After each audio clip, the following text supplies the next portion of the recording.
Welcome to McMahon Stadium in Calgary, where a hard rain has fallen for much of the day, and where tonight the BC Lions try to end Calgary's reign as the league's unbeaten team. To do that, Danny Barrett will have to beat the man he was traded for, two-time MVP Doug Flutie. It's the top two passers in the league. Defensive gurus will try to contain them. Dave Ritchie of the BC Lions and Wally Buono of the Calgary Stampeders face the task next on the CFL Live.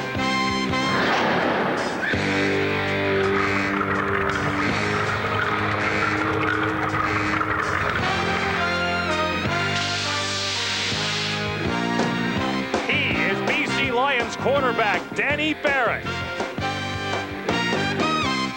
looking to lead his team from worst to first.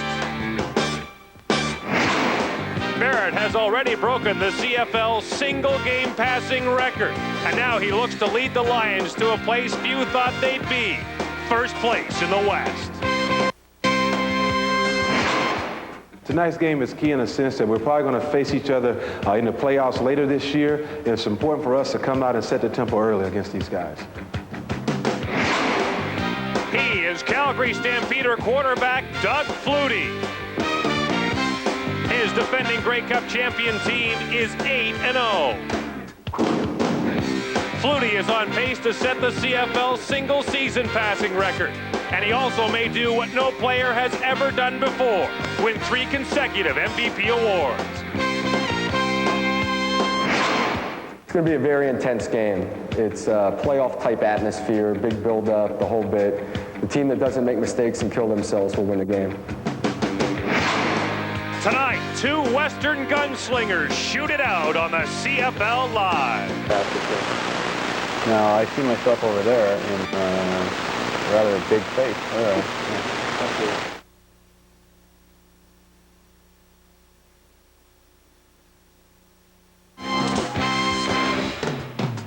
The CFL Live on TSN is brought to you by Pepsi. Be young, have fun, drink Pepsi. And by Mark's Work Warehouse, clothes that work. They've had a little bit of everything today in Calgary. Rain, lightning, hail, and now with a temperature at 9 degrees, they're expecting a blizzard of footballs and a great shootout on TSN. Good evening, everyone, and welcome to McMahon Stadium in the CFL Live. If this was a Hollywood script, it'd probably go something like Jurassic Park comes to Wally World. In BC, they call themselves the Old Lions, with 13 players over the age of 30. And tonight, facing a team that traditionally gets under fast starts under Wally Buono, one tonight that could be a part of a record-breaking season for the Calgary Stampeders. A great matchup tonight. To talk more about it, here is John Wells. Gord, the BC Lions can make a legitimate run at top spot in the West with a victory over the Stampeders. If not, Calgary will likely run away and hide with the CFL's Western Division title. While the Stampeders have won 8 straight games and are unbeaten in 93, the BC Lions are coming on strong. They have won 4 in a row, and Leaf, they've averaged 43 points in those 4 straight wins. Well, John, there's no doubt the BC Lions are the surprise team of 1993. I think you have to think back to a year ago, and the BC Lions had not won a game in 8 tries. This year, at this point, they're a tidy 6-2 mark. A lot of credit obviously goes to their new management and, of course, the players they put on the field. Tonight for them, the ultimate test. They play the Calgary Stampeders, undefeated, tough at home, and for the BC Lions, hey, they know they're better. They know they're a much improved team, but just how good are they? Well, the players and coaches will have a much better idea about 3 hours from now. We'll find out tonight as the Lions and the Stampeders go head-to-head, the 2 top teams in Canadian football so far this season, and this should be the game of the week. From Calgary, CFL Live on TSN. Stadium tonight, a showdown between the top 2 teams in the CFL, the Lions and the Stampeders. This is Wiggins on the return, and he's hit solidly down about the 30-yard line. What do you see as the difference in this one tonight, Leif? Well, John, I really think it's the secondary, the BC Lions. You know, coming into this game, they have given up the most yardage per game of any secondary in the league. And when you go against a Doug Flutie, who leads the league in passing, I think that is the difference. Can that secondary improve tonight for the BC Lions? Tonight's starting lineups brought to you by Speedy Autoglass. Don't take a chance. Take your Autoglass repairs and replacement to Speedy Autoglass. First and 10, Stampeders with Doug Flutie at the controls, beginning at the 32-yard line. Flutie has Will Moore, and he's stopped short of the first down by James Wetz. Calgary quarterback Doug Flutie directs the most proficient passing offense in the CFL. He has passed for a leading 23 TDs in the backfield. Versatile veteran Kevan Jenkins, Andy McVeigh, missing from the receiving corps, Alan Pitts. But these guys are pretty good in their own right. An offensive line that does a terrific job blocking and protecting Doug Flutie. Only 7 sacks that offensive line has given up in 8 games, and that is an incredible number. The gain was 8. This is 2nd and 2. Flutie looks to the far side and then back over the middle. No catch. Derek Crawford was the intended receiver, number 83. So quickly, the BC Lion defense holds. Flutie heads to the sidelines and into a punting situation for Calgary. Turner is deep for Martino's kick.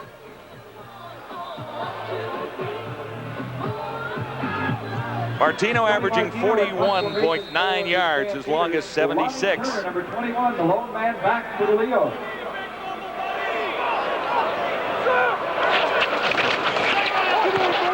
Martino across the 30 to get this one away. It is not deep. Turner at his 30-yard line, and he ran into the first tackler. Upfield, Mark Dubé for the Calgary Stampeders.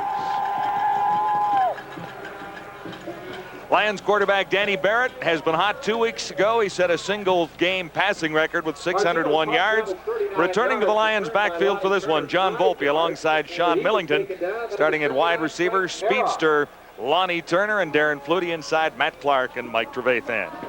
And after 8 games, I have not changed my opinion. I think this is the best offensive line in the CFL right now, and a good run blocking line. I think they could have some success running against the Stampeders tonight. First and 10, the Lions beginning at the 36.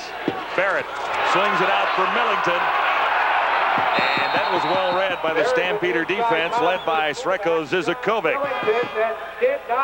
On defense, the Stampeders are solid up front with a matched pair of Johnsons on the ends. Hasselback and Zizakovic are inside.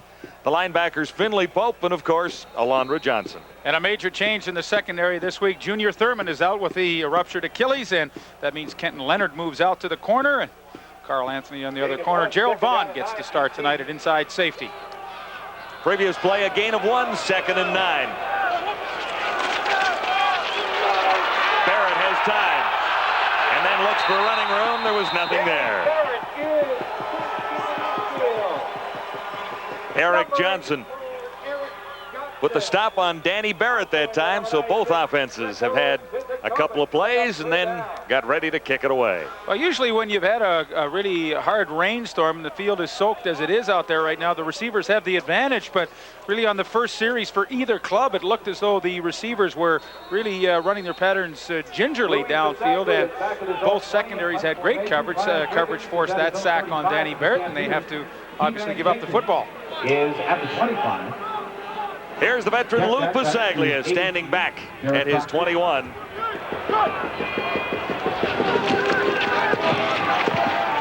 Low kick by Pasaglia.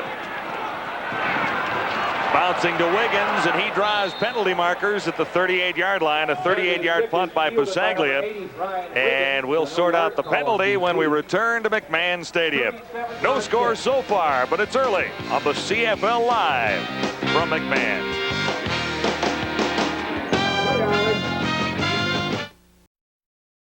Longtime assistant coach in the CFL, Dave Ritchie, has put together some of the best Ds in the league. So before this game, we asked him, how do you stop Doug Flutie? Well, we get down every night on our knees and pray that we can stop him. The guy's phenomenal. He starts back 6 yards and drops back further and throws it off his back foot and completes him. He's a good football player. He's made the other parts of this team come up. And to go along with a defense that they've been getting together for 7 years, you know, since Wally's been here. So it's something that we have to contend with. We're just starting to climb a mountain, and I just hope we can get to the top of it, get to the playoffs, and show that we have a good football team also. Interesting. He never really said how to stop Doug Flutie. No, he had no clue, perhaps. You know what? I think that the BC Lion defense, they're a pretty aggressive front seven, like to do a lot of blitzing, play a lot of man behind it. But I think for tonight, they should try and cross up Flutie and place a lot more zone, maybe 60-70%, and try and frustrate Flutie. Make him throw underneath and complete 8-10 passes to score some points and kind of change the pace. We'll see what they do here in the first quarter. Keevan Jenkins got the call off tackle to the left, and he's across the 45 for maybe 3 yards.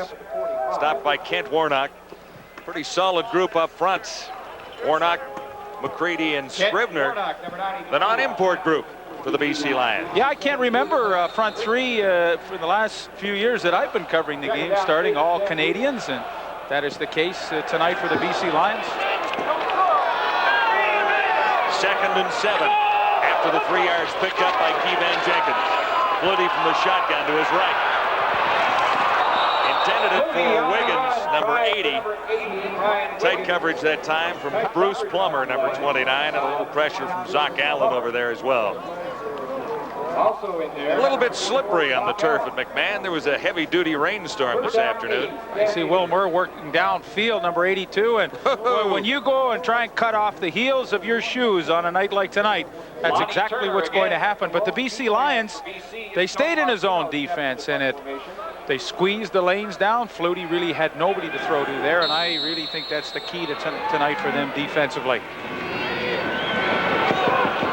Again, 2 plays and a punt. Almost blocked that time. Martino got it away. This is Lonnie Turner for the BC Lions. Not much time to get his speed up to par. 5-yard return. And Raymond Biggs, number 70, led the Stampeder tacklers. Nice to see Lonnie Turner back in the lineup tonight. He was out for a few weeks, only played 2 games for the BC Lions, but in those 2 games, 7 catches, 132 yards and a touchdown. But what he adds to this receiving core is a tremendous amount of speed. That's why they brought him in. He's about 4'3" in the 40, not a big guy, only about 5'7". But for Danny Barrett, Lonnie Turner has the ability to stretch out a defense in a hurry and open things up underneath for Clark and Trevathan. And Darren Flutie is the wide receiver on the other side of the field. Faked by Barrett, and he one-hopped it to Lonnie Turner, number 21. Turner in his 3rd game. 2nd down and 10 BC. Danny Barrett has had a hot hand the last couple of weeks. We saw him against the Toronto Argonauts a couple of weeks back. Break a 40-year-old CFL record for passing yards in one game, 601 yards passing. Rather phenomenal. Yeah, it was a great night on that occasion, too. Sean Millington, the fullback that night, had 6 catches and had 184 of those 601 yards, so he made a great contribution to that record. On 2nd and 10, Barrett time looks over the middle and has Turner. The tackle made by Marvin Pope, and it was a pretty hard hit on Turner, a 7-yard gain. So the Lions come up a little short. Turner slightly shaken up, and this Marvin Pope is a pretty solid guy in the middle for Calgary. Yes, they call him Big Daddy, number 91, Marvin Pope, and when he sees the little guy coming in his territory, he says, "You are going to pay for it," and Big Daddy put a pretty good hit on Lonnie Turner. He's 2nd on the Calgary Stampeders in tackles with 27 on the season, number 91, Marvin Pope. I loved it in the paper today. They had a cartoon, and they said when anybody ever comes into the Pope's area, it's like having an audience with the Pope. Luke Busaglia at his 31. Good charge from Pierce. Bouncing to Crawford. And he simply slipped, making his cut. Stopped at the 30 after a 2-yard return. No score at McMahon in Calgary. A great game building with the Lions and the Stampeders on CFL Live. The radio. Calgary Stampeders off to a great start. They could reach the halfway point unbeaten with a win over BC tonight, but as we talk, BC with a win would make things rather interesting in the race for first. Yeah, and as you look at the standings, I think for the BC Lions, you know how important this game, the Saskatchewan Roughriders, only a couple of points behind, and they are playing the Sacramento Gold Miners at home tonight at Taylor Field. And for the BC Lions, they know that chances are Saskatchewan may win that game, and if they don't win tonight, they will find themselves tied for 2nd place. So pretty big game here tonight in Calgary. Only the Gold Miners have a losing record in the Western Division of the CFL, and only the Winnipeg Blue Bombers have a winning record on the eastern side. No, it's interesting. You look at the Calgary Stampeders. Yes, they are 8-0, but their last 5 wins have been against Eastern Conference opponents. Hey, to me, a win is a win, and 8-0 is justified. But of course, everybody around here trying to find something maybe negative. Flutie looking for Wiggins. He's got it. Stopped by Bruce Plummer, number 29. Wiggins in behind Plummer. And the Lions had 6 DBs in on that play. Flutie played it perfectly to Brian Wiggins. And this has really been the problem area for the Lions this year. The reason why they give up the most yardage throughout the secondary. Per game, it's the inside safeties have struggled. And Brian Wiggins able to get in behind Bruce Plummer. Perfectly thrown ball by Doug Flutie. And we wondered when one of these offenses would open up. Flutie has done it with the long bomb to Wiggins. 44-yard gain, setting the Stampeders up. First down at the Lion 36. Flutie, the shotgun again. Stepping up and throwing into the cover. Keevan Jenkins made the catch. He stopped short of the first down by Zoc Allen, the middle linebacker, number 44. Before he stopped by number 44, Zoc Allen. Flutie hooked up with Wiggins against the Hamilton Tiger Cats in the opening sequence about a week ago, and got a big catch to a big toss to Wiggins to set up the opening touchdown of a victory over the Hamilton Tiger Cats. I'll get it up. Second down and 3. 7 yards for Jenkins. This is 2nd and 3. Jenkins gets the call. That's good for the first down. He's down to the 20-yard line. James West finally stopping Keevan Jenkins. A gain of 9 that time. Yeah, the BC Lions are lucky that Keevan Jenkins didn't break this. Watch, Sean Flutie just slows him down enough that James West is able to make the tackle from the backside. But that was very close to Keevan Jenkins going the distance. After Jenkins, gain of 10. Stampeders first down. 10 at the BC 21. BC 21-yard line. Flutie fakes one way. Now looks to the other side of the field on target. Will Moore has the catch, and he's wrestled down by Eddie Taylor. Ball squirts loose. Brown picked it up, but the play had been whistled down. Nice style of offense for Doug Flutie. The fake pitch and then the bootleg out. His receivers have lots of time to work hard on their man-to-man coverage, and Will Moore with a nice pattern on Eddie Taylor works back to the quarterback, and Will Moore picks up where he left off a week ago. He had 2 touchdowns last week against Hamilton in the first 3.5 minutes of the ball game. If you talk to the Calgary Stampeders, John Huffnagel and Flutie, they say this young guy, Will Moore, is going to be a premier star in the league. Stampeders have their 6-pack of receivers in. McVay is up. Pee-wee Smith is in. Flutie has a man open. It's picked off right on the goal line by Andre Francis. And Francis gets to the 1-yard line. Ooh, he made nailed there. Hit by Bruce Covington, I believe. What happened here? Wow, he made a great play to Andre Francis, and the BC Lions for a moment look so vulnerable. Here's the receiver Smith right in here, and that's what Flutie sees, the opening. But watch Francis. He sees that somebody has missed their coverage, and he's going to leave his man and come all the way across, and as the ball floats in the air, he will make the interception. But you see how open the Calgary receiver is, and that's what Flutie sees, and that is a heck of a play by Andre Francis to save a touchdown. Question for you? Yeah. Illegal block. Number 56 on the defense after the reception. Ball is dead in goal. Penalty applied from the 25. First down, White. Let's go back and have one more look. But Flutie, he kind of feathers that pass because Crawford is so open initially, and he just simply doesn't see Andre Francis leave his man. But, you know, only a veteran can make that kind of play. He was just aware of what was happening. He saw that someone had blown the coverage. He reacted to it, and what a big turnover that is. 3rd interception of the year for Andre Francis, and just the 5th interception thrown by Doug Flutie. BC 1st and 10 at the Lions 15. Well, he saved his team 6 points, 7 points for sure. Yeah, I would say so. Lions were penalized, and they begin at the 15-yard line. John Volpe gets a couple. About the 17-yard line. Harold Hasselbeck in on the tackle, number 95. Volpe back after 4 weeks on the shelf with a broken leg. Really only played a half of one game, and that was against the Toronto Argonauts. And In that game, he had 89 yards when he broke his leg early in the third quarter, but good to have him back. I mean, well documented his rushing abilities and what he can add to this offense. The gain was 2. It is 2nd and 8. Barrett has it open up in front of him, and he slides for the first down. First down for the Lions, and Barrett carried himself. The ball squirted loose, but the play had been whistled down. It opens up for Danny Barrett at a 15-yard gain.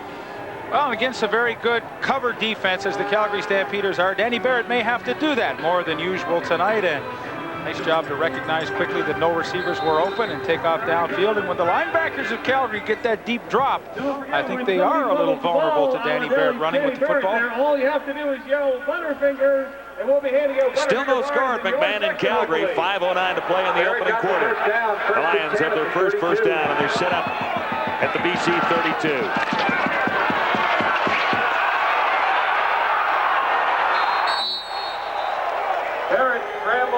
Barrett for 3 yards that time, so he's run on back-to-back plays. Receivers are well covered.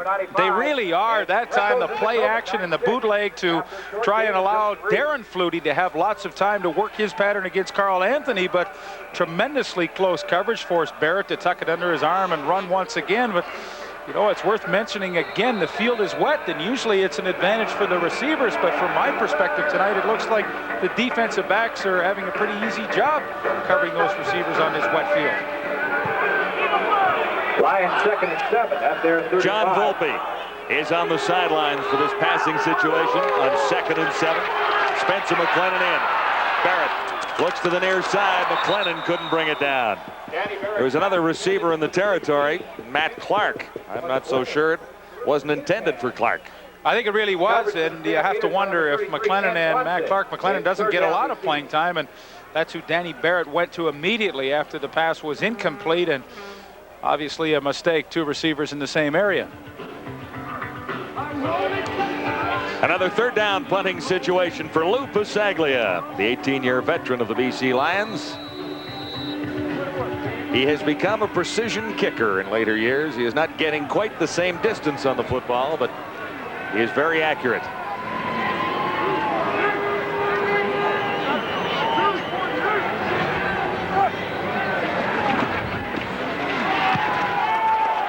Pasaglia keeping it low. Rolling by Wiggins. And Wiggins draws a flag near the 35, a 38-yard punt that time. Spencer McLennan a little too close. No score in Calgary so far. This is CFL Live. This has been an interesting battle between Barrett and Flutie since they exchanged teams a season and a half ago. Barrett with 1,813 yards, Flutie with 1,762. I think you'd have won money if you'd bet somebody on those numbers. You look at the interception totals between the two, only 4 for Barrett, 11 for Flutie, but those are very, very interesting numbers. Danny Barrett obviously with the upper hand in their head-to-head battles. However, he hasn't beaten Doug Flutie. I guess that counts for something too, doesn't it? At least he hasn't beaten Flutie in British Columbia. What a year for Doug Flutie. 23 touchdowns and now 5 interceptions on the year, but a tremendous ratio for him. And he just seems to get better and better every week. He's reading defenses so well and seems to always pick out the right receiver. Now it helps that he has a super receiving core to work with. Alan Pitts might mention that he is not in the lineup tonight, and in fact had his knee scoped this week, had missed 2 games, and they finally went in and had a look around and found out that there is ligament damage, so he is out for probably 6 weeks. So Doug Flutie will not have Alan Pitts services for that period of time. Yeah, and he was the leading receiver in Canadian football, missed last week's game in Hamilton, and they diagnosed the knee problem completely this week, so he's gone for another 4 games at least, maybe a little longer. 6 receivers in for Flutie. Brigance in pursuit. Penalty marker is down, and Flutie looked for Wiggins on the sidelines.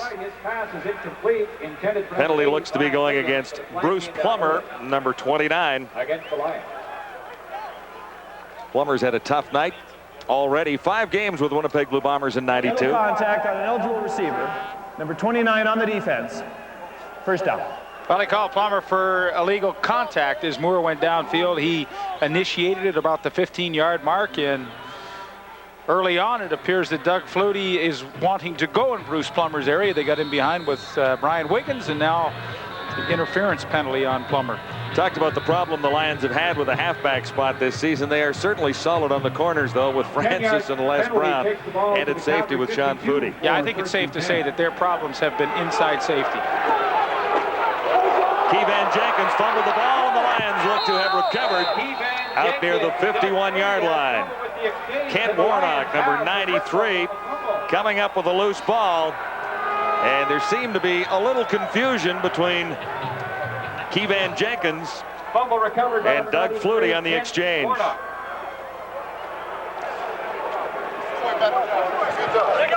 Well, it's a broken play for Doug Flutie. You watch, he turns this way, Keevan Jenkins goes this way, and you'll see totally from the inception of this play that Doug Flutie is expecting Jenkins to be in another spot. The ball is loose, and the BC Lions, their second turnover here in the first quarter. Yeah, earlier an interception by Francis on the goal line. The Lions set up this time in great field position out near midfield, and Volpe was the intended receiver. He was open, but couldn't make the catch. 23, John Volpe, incomplete. Seconds 10. Well, a good scheme for Danny Barrett, and I think he's going to have to do this more. Calgary, notorious zone coverage team, and that means that you have to involve your backs a little more in the passing game. Let the inside and wide receivers run off those defensive backs and then swing it out to a guy like John Volpe. That time they couldn't hit on it, but nothing wrong with the scheme. Lonnie Turner and Darren Flutie, the wide receivers for Danny Barrett. This is 2nd and 10. Barrett comes to the near side. Turner made the catch. Barrett's pass is caught. Ken Leonard was covering number 30. And they will be a little short of the first down, and this will be an interesting decision for Dave Ritchie. I think that he and his team would definitely like to make a statement in this game just to how good they are. And Lonnie Turner made the nice catch on Kenton Leonard, and good delivery by Danny Barrett, but he just comes up a little bit short of that first down. And so this will be an interesting call. Yeah, it's an 8-yard gain as it looks from up here. And I suspected that Ritchie would, well, now at the last second, he decides that he will punt the ball and play for field position, which is not a bad call either. But I think in the back of their minds, they would really like to make a statement here tonight just to how good they are.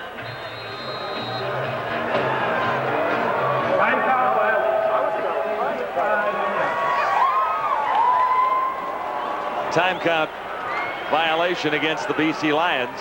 So that marches the Lions back a little bit, but Lou Pusaglia is standing near his own 47. And you know, if there's such a thing as a good penalty, I think that was it for the BC Lions, because they wanted to really talk about it on the sidelines. They only had 20 seconds to do it and make the right decision, the decision that they were comfortable with. They take the penalty and probably make the right decision. Yeah, it was a question of where they spotted the ball. I think Ritchie might have gone gambling with maybe a half a yard closer, but he needed a yard and a little bit, maybe almost 2 yards. Well, John, the flip side to that is, you know, this is a game that could potentially be very close, and then, of course, field position becomes so important.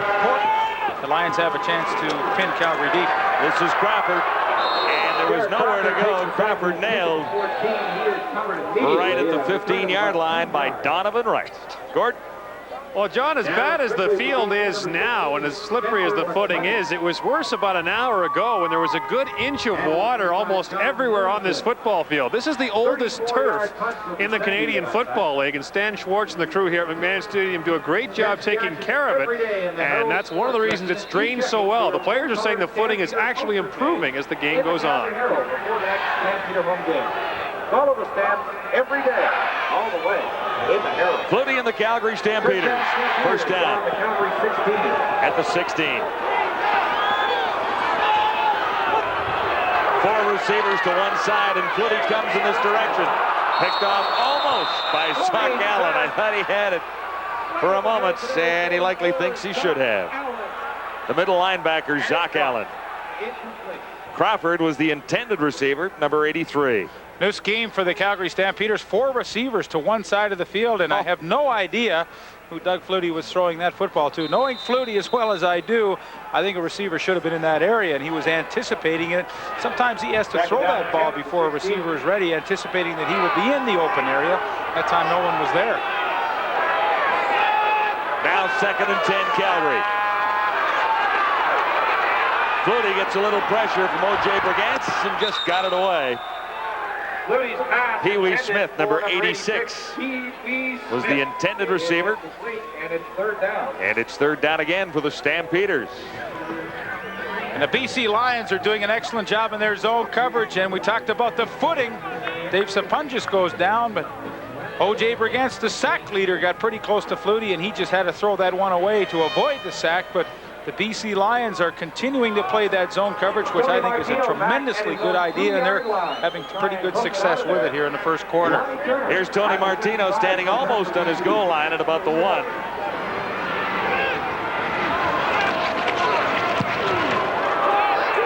And here's Lonnie Turner right at midfield. A return of maybe 2. Well, call it 3. 39-yard kick by Martino. And again, the Lions in the exchange have good field position thanks to the previous turnover. Blair Zerr leading the tacklers, and he is leading the Stampeders in special teams tackles. Did so in 92. 29 seconds to go in the opening quarter. No points on the board. This is a bit of a surprise, but I think the field has a little something to do with it right now. Yeah, I think you're right. You know, it's funny how you get two high-flying teams that sometimes meet, and sometimes it always doesn't live up to your expectations, and certainly that's been the case here in the first quarter. Millington slips as he crosses the 50. Pinned there by Matt Finley. And lost his footing about the 50-yard line. Millington has been a pleasant surprise for the BC Lions, as have so many other players, but at 6'2" and 225 pounds, he truly is a large physical specimen as a fullback, a great runner, obviously a good receiver out of the backfield with his performance 2 weeks ago. 2nd and 7. Barrett behind Darren Flutie. Barrett's pass intended for number 82. Carl Anthony, number 19, covering for the Stampeders. So both quarterbacks struggling a little bit to find their targets. No scoring so far. That is quarter number 1 from McMahon Stadium. Here with a CFL Live on TSN. 7 no-hitters, 3. Well, we've had all kinds of weather in Calgary today. Pouring rain before the game. The clouds look a little friendlier right now as we move into the second quarter. Don't those look friendly? Well, friendlier is what I said. It was a little frightening with lightning all around this place a little before game time. Lou Pasaglia angling this one toward the sidelines. And no play as Crawford appeared to misjudge it.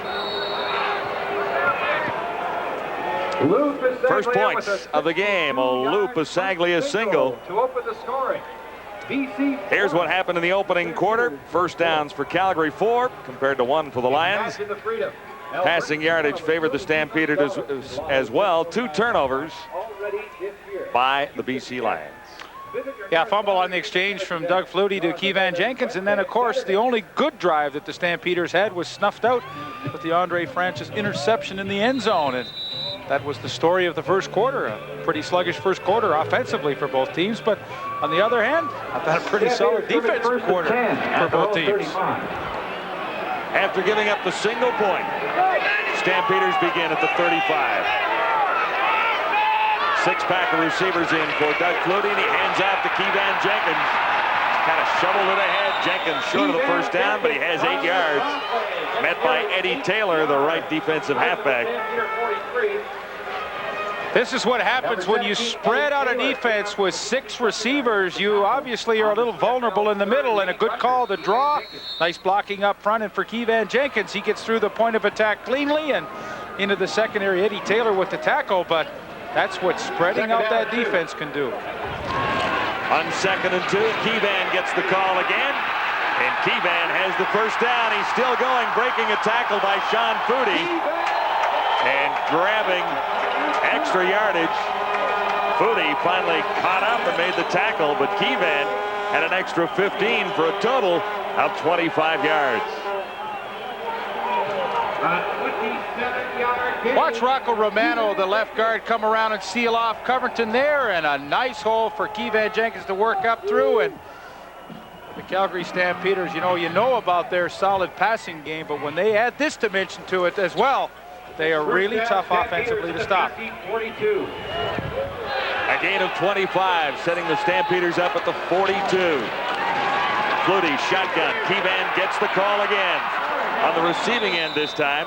Stopped by Zach Allen, 44. And the gain looks close to 5 yards. Maybe even 6. And both offenses execute this play extremely well. The screen, there you see Keevan Jenkins, enough of a block on Tyrone Jones, lets him get by. Now he takes the screen and picks up a few yards, but Zach Allen, not a bad play either to bring him down. This drive has been all Keevan Jenkins. 2nd and 4. Flutie got a little pressure from Brigance.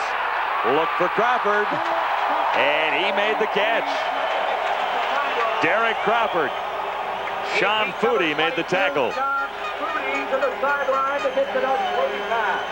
27 yards. Flutie to Crawford. And a nice job to get away from the blitzing O.J. Brigance and pick out Crawford, which is a pretty favorable matchup for the Calgary Stampeders. Crawford against the middle safety, Sean Flutie. And to Doug Flutie's credit, he saw it quickly, picked out the right guy, and hit him with a perfect strike. Keevan Jenkins slightly shaken up. He has sore ribs, but he'll be back. Meantime, Stampeders are 1st and goal to go at the BC 9. Flutie, shotgun. Here comes the pressure. He got it away in time. Wide open. Crawford for the touchdown. Derek Crawford and the Stampeders score quickly after giving up a single point. An impressive march and a 9-yard touchdown toss from Doug Flutie to Derek Crawford. They came with the safety halfback blitz. Sean Jones came, and then nobody was left to cover Derek Crawford. A coverage breakdown. One of the reasons why the BC Lions give up the most yardage of any secondary in the league. Sometimes they make the mistakes to kill themselves, and that was one right there to allow Calgary to score their first touchdown of the night. Mark McLaughlin makes it 7-1. The Calgary Stampeders have the lead on the BC Lions. An impressive march. Calgary beginning at the 35 and going all the way. From Calgary, CFL Live. Derek Crawford with his 6th touchdown reception of the season. A 9-yard toss from Doug Flutie. And a pretty easy touchdown reception for Derek Crawford. Here he is right here. He will go this way. We're going to let it run and then stop it and show you exactly what happens. And to the left of your screen, you're going to see O.J. Brigance. Stop it right there. The blitz is coming. Nobody comes to Crawford. And hey, this is pretty easy. I could still make that catch. Maybe. Could you run 9 yards? Well, that's the tough part. But you know what the tough thing is for the BC Lions? They know they're in tough here. They're trying to establish some identity that they belong in the upper echelon of the Western Conference. But you can't give a good team like Calgary easy touchdowns. You have to make them earn everything, and that was a gift for Derek Crawford. Yeah, it was a fairly easy drive overall. Keevan Jenkins responsible for a lot of yardage in that drive, but they covered a lot of territory in a very quick period of time. That's it. Get it going. One more from the little man. Well, he is able to do so many things for the Stampeders. Derek Crawford, of course, the all-purpose yardage leader. That means punt returns, kickoff returns, and receiving combined together. And he is #1 in that department in the CFL. This is Corey Philpott, has trouble inside his 20. He's a speedster, but he couldn't get on track that time. Well covered by the Calgary special teams, led by Douglas Kraft, #3. Also in on the tackle, Greg Frears. 75 yards in 5 plays. And Flutie finished it off with his 24th touchdown toss of the season to Derek Crawford. And now a very interesting spot for Dave Ritchie and his offense. They rank 4th in the league. There's no question they can move the football, but you know, they've seen Calgary get on the roll in that last drive, and I think it's imperative they answer it with something of their own. Volpe takes the toss from Danny Barrett. 6 yards the gain. Interesting, a couple of moments ago, the BC Lions had terrific field position and never were able to take advantage of it. 2nd down, 3 yards to go, BC. 7-1, Stampeders leading the Lions. Volpe missed 7 games. Missed the first one after holding out, and he wasn't quite ready to get into the lineup week 1, and then got injured week 2. And in week 2, he was having a heck of a game against the Toronto Argonauts when he broke his leg.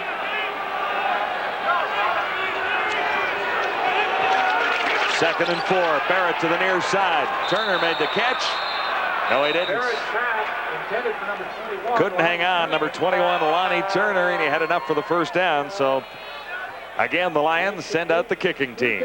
That's the second time that Danny Barrett has one hop. They hitch pass to Lonnie Turner, and you have to think at this point in time that his quarterback error, and Danny Barrett not at the top of his game here in the first half. Lou Pasaglia boomed one a little earlier, 59 yards. That was for the single point. And Pasaglia is in punt formation for BC.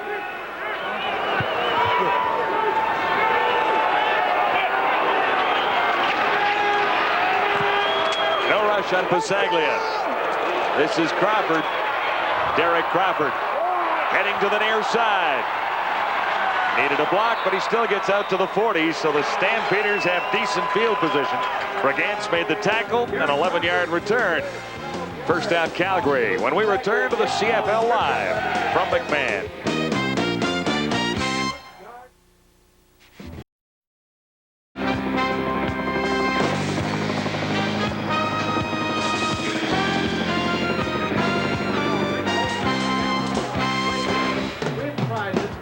Welcome back to Calgary. With all the things that Doug Flutie has done in his CFL career, there aren't many criticisms of him. But this week, James West said he hoped it was raining and windy here in Calgary because, as he put it, everyone knows that Doug Flutie can't play well in bad weather. And that's a criticism as Doug Flutie throughout his career.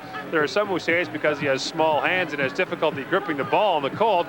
Flutie will point to a game in Saskatchewan a couple years ago when he was with BC, saying that he performed well there. But strangely, that rumor has followed him around, and Flutie anxious to dispel that myth tonight. Well, he dispelled part of that on the previous drive. It is a little wet out there and not very windy right now. 6 defensive backs in for the Lions. Flutie far side has Pee Wee Smith. Smith ran right by Plummer and down the sidelines.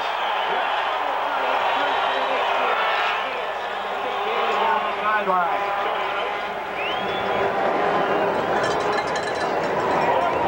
27 yards. Pee Wee Smith should have been stopped a little sooner. And how would you like to have him in your lineup? He doesn't even get to start. That's right. Listed as a backup behind Moore, but gets in on certain situations. Demetrius. 4 receivers near side on first down for Flutie. This time he carries himself and is brought down as he crosses the 30-yard line by Tyrone Jones, number 99. Oh, it's interesting how quickly Doug Flutie recognizes what is happening downfield. The BC Lions are going with 6 defensive back to try and get a little better coverage. They get that. But then, of course, they're a little vulnerable to the quarterback taking off and running. And Flutie sees this. He sees an opening upfield. And pretty easy first down for him to pick up. So on back-to-back possessions, it looks like Doug Flutie has found his rhythm. Flutie has 13 yards on his first carry of the night. First down, Stampeders 31, touchdown, Dave Sapunjas.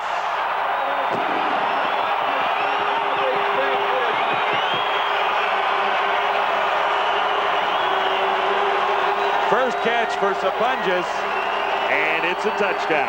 And it's the 8th touchdown of a pretty young season for Dave Sapunjas, approaching the halfway mark tonight. And boy, he has to be pleased with his numbers. That's his 52nd catch, and no Canadian receiver has ever caught more than 100 passes. And I think Dave Sapunjas has a terrific opportunity to establish that mark this year. And don't think Doug Flutie won't be thinking about it as the season progresses.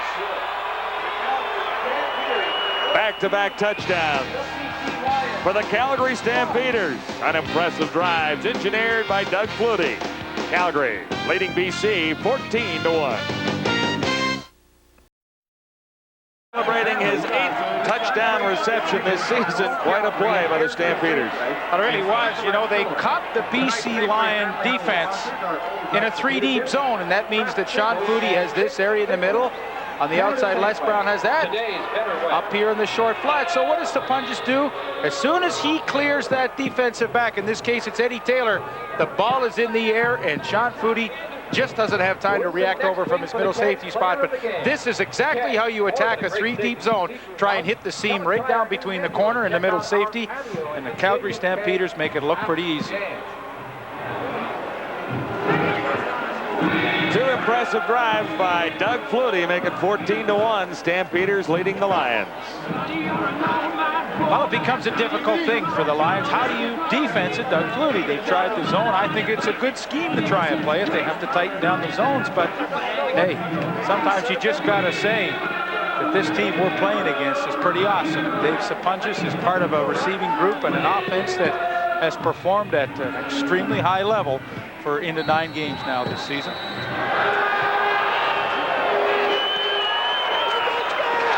On the return for the Lions, this is Ryan Hansen, and he simply bowls his way across the 35 to about the 38.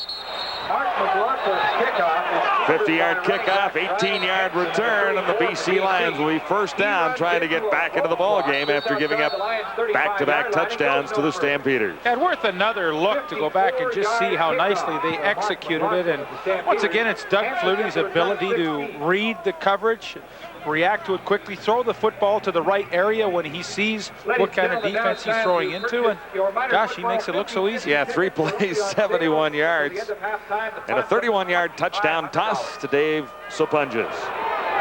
First down for the Lions. Danny Barrett at the controls trying to get something going for BC. Good fake, but the pressure is on now. Trevathan should have made the catch.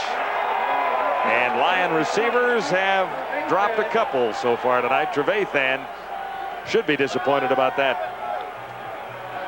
Well, and it compounds the problem. They have to try and keep the ball away from Doug Flutie. That has to be an objective for Danny Barrett and his offense. Sure, they need to score some points to get back into this one, but they obviously as well need to keep it away from Doug Flutie, and guys like Trevathan have to make those catches. Second down and 10 Lions. Stampeders have 6 DBs in, with Douglas Kraft joining the secondary. Barrett standing in over the middle this time, and that will be a first down. Matt Clark out to the 55 and stopped by Greg Knox. Number 85, who takes it up near midfield. Lions needed that first down. 16 yards for Clark. Well, you're so right, John. That is a big play. They needed to try and get something positive, start to feel a little better about themselves offensively. They have struggled, but Matt Clark, to his credit, finds the open area, and good protection allows Danny Barrett to hit them. 16-yard gain for the Lions and a first and 10 at the 54. Little pressure by Will Johnson. Lions have their second first down of the game, and Lonnie Turner should have made the catch. Carl Anthony gets the interception as a result. It's not Danny Barrett's fault right now.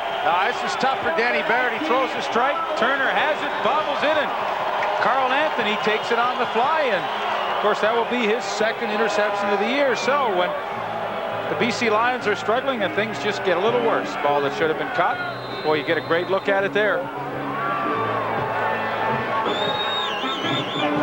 Turnover sets Flutie and the Stampeders up with terrific field position. 6:32 to go till halftime. It is 14-1. Calgary leading BC. Good job, Carl. Good job, man.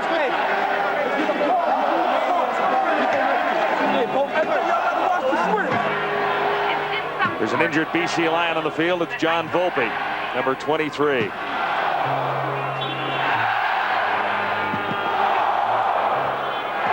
It has not been a memorable year for Volpe. He missed 7 games due to an injury.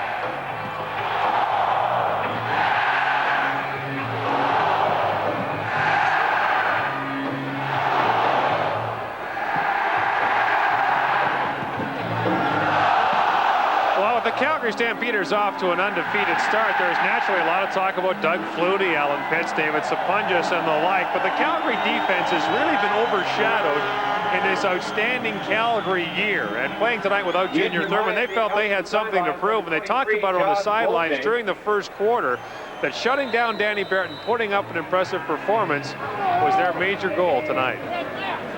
After 2 straight touchdown drives, the offense has it again. Well, the Stampeders have been solid in the second quarter in particular, leading 14-1. First down inside Calgary territory. Andy McVeigh carries and has better than 5 yards before James West made the tackle. It's a gain of 8 yards for McVeigh.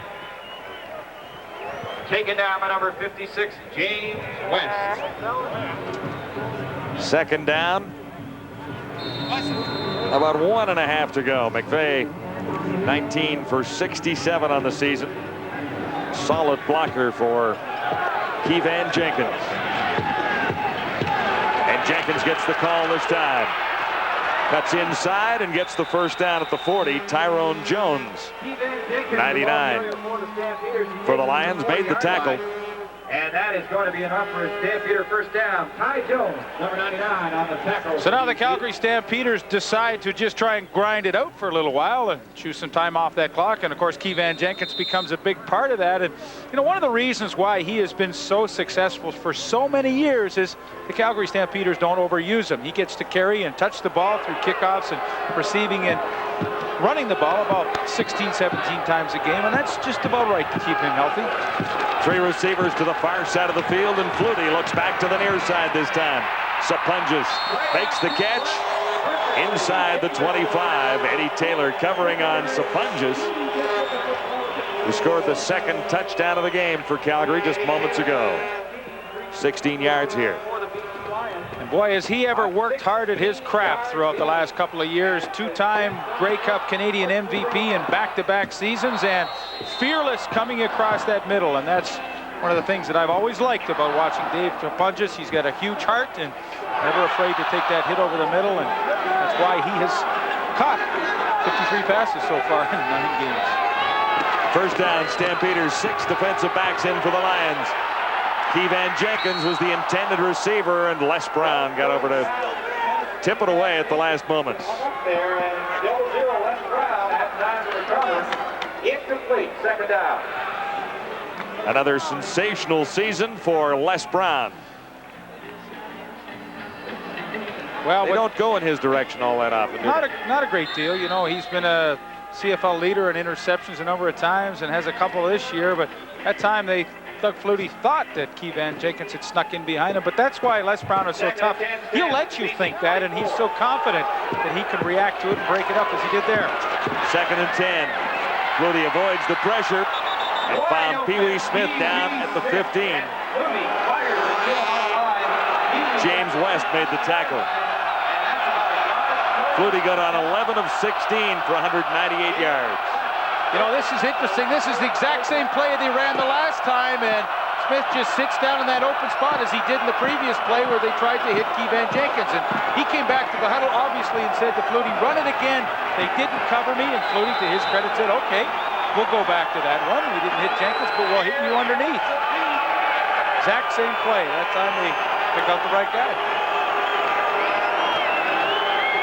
Short yardage unit is in for a 3rd and 1. Stampeders are at the BC 15. Stampeders at the 15-yard line. Interesting formation that shifts. Keevan Jenkins slips, and I believe he still might have gotten the first down. Hang on. Lost his footing. Not quite that time. I think he came up short. He needed the 14-yard line, not the 15. And they'll bring the sticks in to take a look. Short by a yard. Short by a yard. Stampeders leading the Lions 14-1.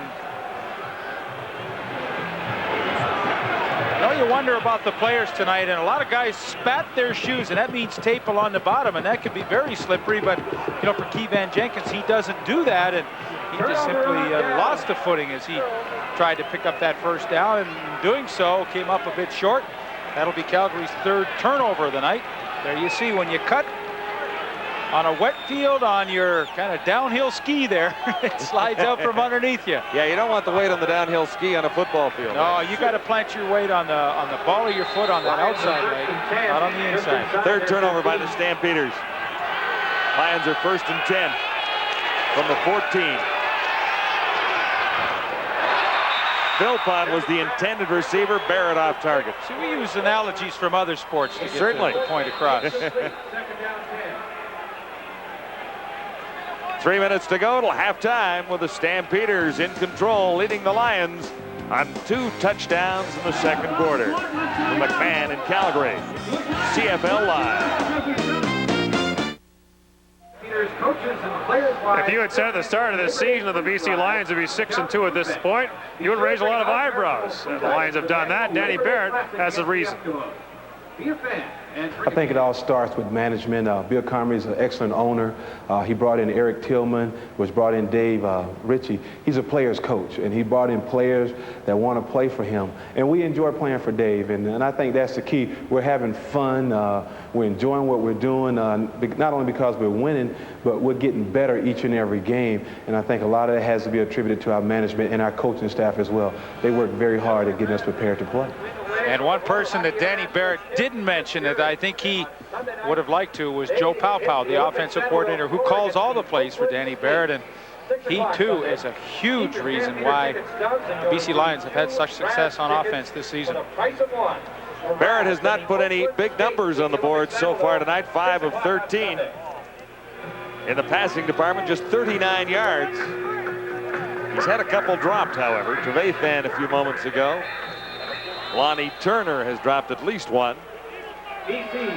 So first down, make it second down. For the Lions at the 14. 2nd and 10.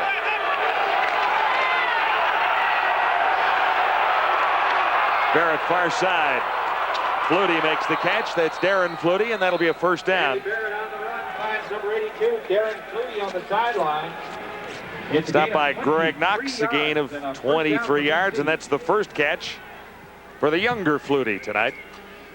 And the rollout action by Danny Barrett gives Darren Flutie just that little bit of extra time to work against Kenton Leonard. And as he went downfield, final push off, and he came free. That's a big catch, getting the Lions deep out of their own end. And still with a couple of minutes remaining in the first half, Danny Barrett has time to try and get them on the scoreboard with their first touchdown of the night. Number 6, Corey Philpott, is in the backfield for John Volpe. Barrett over the middle, and almost a great catch. Greg Knox putting the hit. I think Sean Millington was the intended receiver. Let's check it out. You get a chance to vote on that with Jerry Ford for the fourth quarter. Well, this is what a middle safety dreams about when he's sitting back in his zone coverage and just reading the quarterback when the ball is in the air. Greg Knox reacts to it and puts a tremendous hit on Mike Trevathan, knocking that ball loose. But as a middle safety, you dream about getting those opportunities, and sure Knox made the most of his. We don't blame the receiver for not coming up with that catch. 2nd and 10. 6 defensive backs in for the Stampeders. Barrett has Flutie, and that was a miracle catch. Flutie sitting up on top of the shoulders of Ken Watson and still hung on to the ball for a 14-yard gain. Well, this is the home of the Calgary Stampede, and this was calf roping at his best because Darren Flutie, fearless over the middle, goes up and makes a spectacular catch. But watch this. They say, hey, wrap those legs together, tie them with the twine, and we got him. Yeah. Wow, what a catch that was. I mean, your heart is pounding when you're up in the air and vulnerable like that. But to Darren Flutie's credit, he was fearless. Barrett looking deep this time. Lonnie Turner was the intended receiver, and Barrett overthrew him with Anthony covering. Danny Barrett looking deep for number 21, Lonnie Turner. Overshoots. That was a great catch Carl Anthony was by right Darren Flutie in the previous play. 2:09 till a half.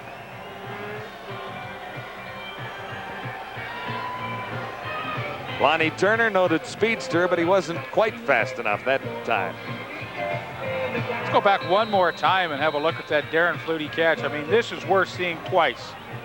look how exposed he is, and he hangs on. Two guys, Gerald Bond and Kenny Watson, and boy, that is worth a second look. That was just terrific. 2nd and 10 for the Lions. Barrett from the shotgun, getting pressure now, far side. And Trevathan makes the catch and stays inbound. And now the BC Lions are finally helping their quarterback out with some great efforts, and none greater than Mike Trevathan there. Ken Watson again on the coverage, and he goes high in the air to catch a ball that's kind of fluttering as it gets there.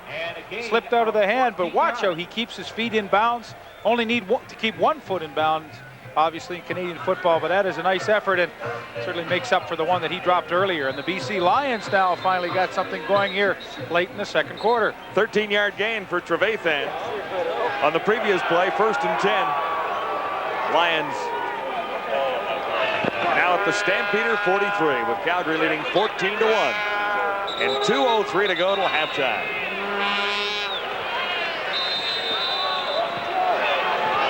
First and 10 Lions at the Calgary 43.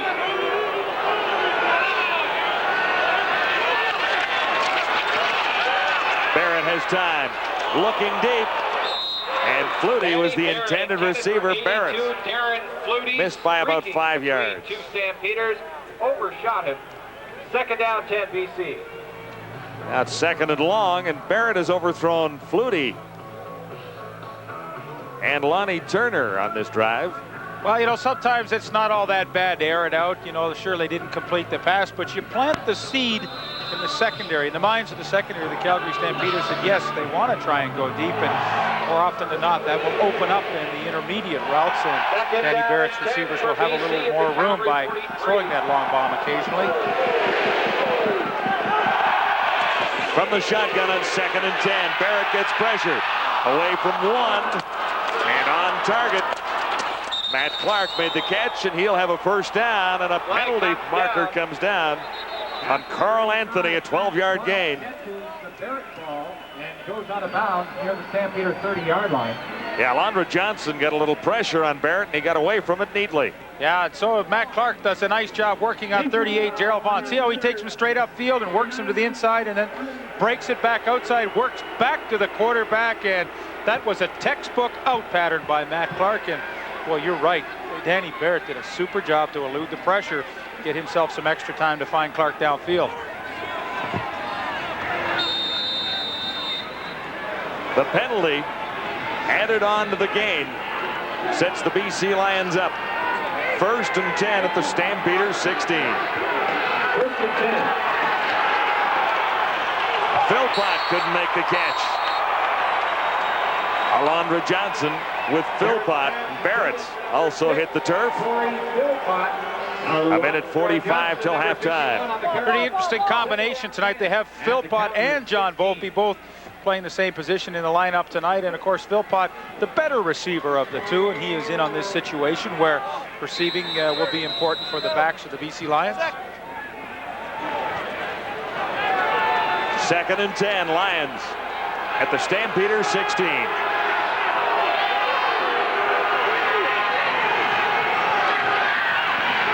Here comes the charge. Barrett got it away at the 10-yard line. Flutie made the catch. Let's see where they spot the ball. He's quite Carl a way. Anthony. Sorry, John. He's quite a way short of that 1st down.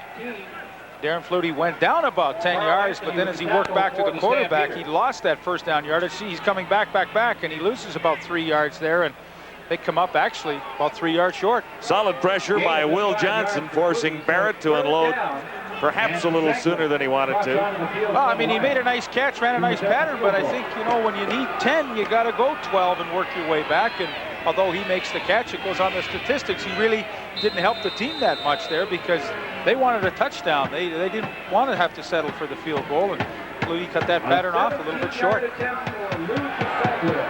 Lupusaglia with Darren Flutie holding. Good from 17 yards away, so the Lions close in a little bit on the Calgary Stampeders, settling for 3.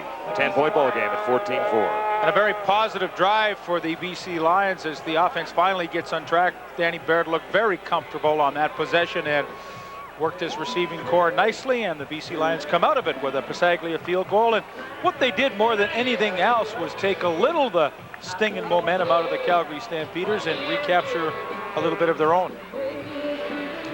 Stay with us at the half for the Ferroni File, a sports update, which will include the story from Saskatchewan tonight with Sacramento in town, and the story of our game here at McMahon in Calgary. Flutie in the Stampeders first down with 1:24 to go till halftime. 6 defensive backs in. This one is batted down.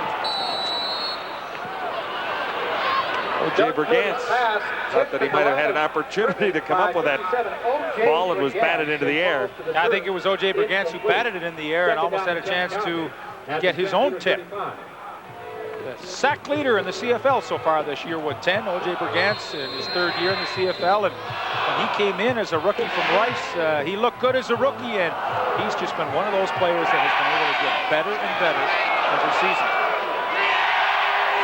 Stampeders 2nd and 10. Calgary 35. There's the time till halftime. Sapunjas makes the catch right out at midfield. Sean Flutie made the stop. Sapunjas has 22 yards. Same pass that Sapunjas caught the touchdown on. As soon as he clears the linebacker James West in his zone coverage, the ball is in the air. There you see Taylor trying to get a hit on him, but as soon as he clears West, the ball is just lofted over to him in the zone, and Flutie can't get there in time. 1:08 till the half. This is Pee Wee Smith breaking away from one tackle. He got away from Les Brown. And then Jones made the stop, 14 yards for Pee Wee Smith.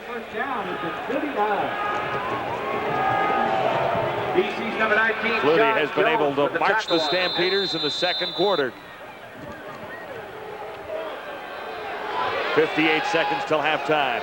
Calgary operating with a no-huddle offense. Flutie far side. Sapunjas again. He turns. He's inside the 20.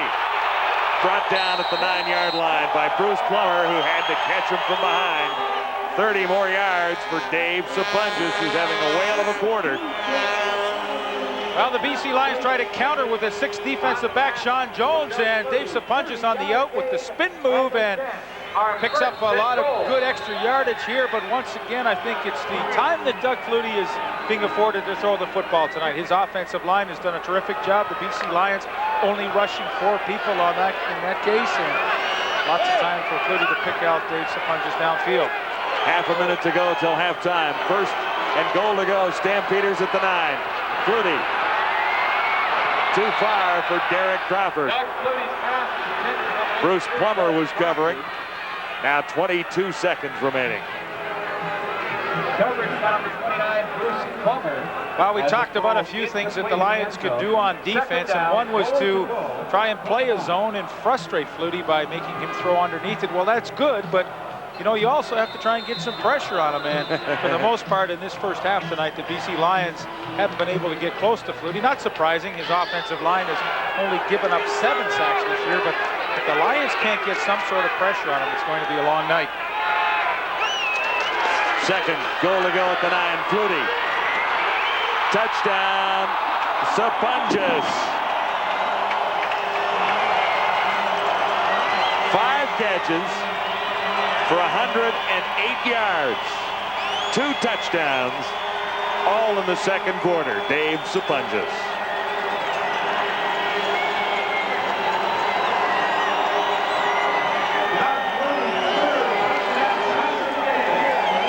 Well, they make it look pretty easy. Dave Sapunjas feels the blitz coming, and Sean Jones allows him to get to the inside where he does not have any help in the middle, and Doug Flutie sees it, reads it quickly, and hits Sapunjas for his 2nd of the night.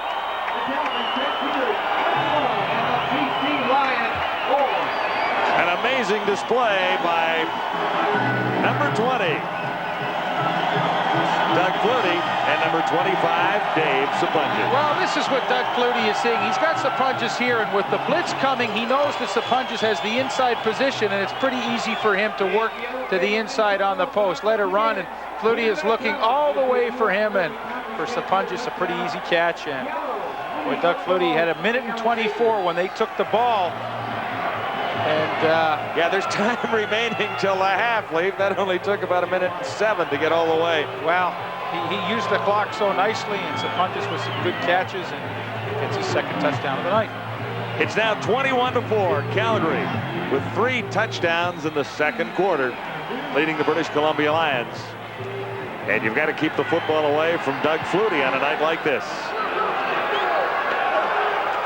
Corey Philpott trying to make something happen for the BC Lions. Still on his feet as he crosses the 50-yard line. 9 seconds till the half, and look what Flutie has done here.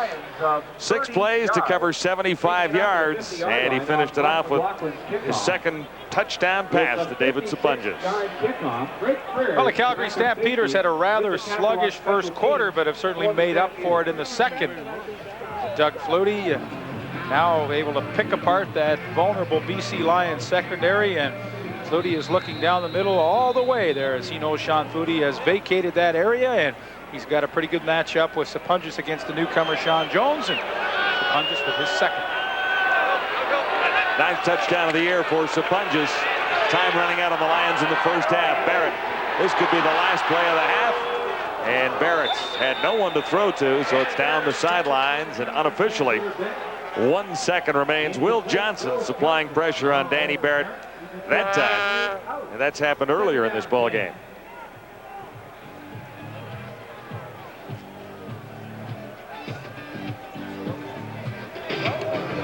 Pretty interesting score from Regina, we've just been told. First half almost over at Taylor Field. The Sacramento Gold Miners 16, Saskatchewan Roughriders 0. And a full house at Taylor Field to watch this one. And the full house won't be happy with that.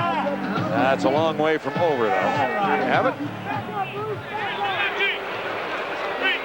Ken Austin apparently has a bit of a separated shoulder on his passing arm going into that game. And of course, he was starting, but you wonder how healthy he may be. Will Johnson got to Danny Barrett on the final play of the opening half. Barrett and the BC Lions have fallen behind the high-rolling Calgary Stampeders. It's 21-4. More from McMahon on the CFL Live in a moment.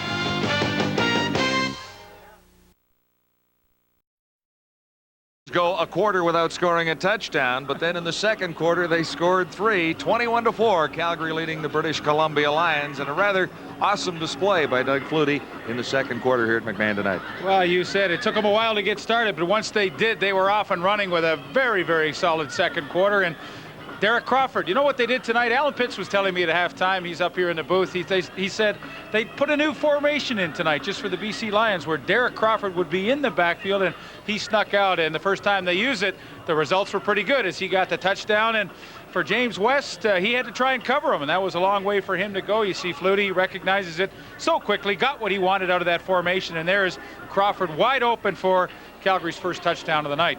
Second touchdown of the night to Dave Sapunjas, and then the third touchdown of the night. Sapunjas gets his second right here. Well, Dave Sapunjas is having just an unbelievable year, picking up where he left off a year ago. 5 catches, 108 yards, and a couple of touchdowns in the first half, and he certainly has been the favorite target for Doug Flutie. And the catch of the night right here, Danny Barrett for Darren Flutie. Well, I thought we'd show you this one more time, and look at the concentration and the hit. And Darren Flutie held on to that one, and that was the best drive that was put together by the BC Lions, led to a Lou Pasaglia field goal. Looked like they were coming back, but then the last few seconds, Doug Flutie did his magic again, and they are ahead quite comfortably. Yeah, so what does Danny Barrett have to do to get the BC Lions a little bit closer? Well, I think what he has to do is talk to the defense, first of all, and tell them to try and shut Flutie down, and if they are able to do that, I think Danny Barrett just stays with a normal game plan. They're not down by a great deal of points. They've had certainly some success this year offensively, so I don't think they should be too disheartened and just try and keep an upbeat tone among the team. Okay, we'll continue live from McMahon Stadium with the CFL Live on TSN. The Calgary Stampeders in front,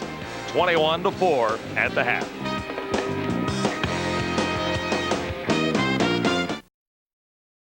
Second quarter for Doug Flutie, 272 yards. You know, he averages almost 398 yards a game through the air, so he's well on his way to normal Doug Flutie night.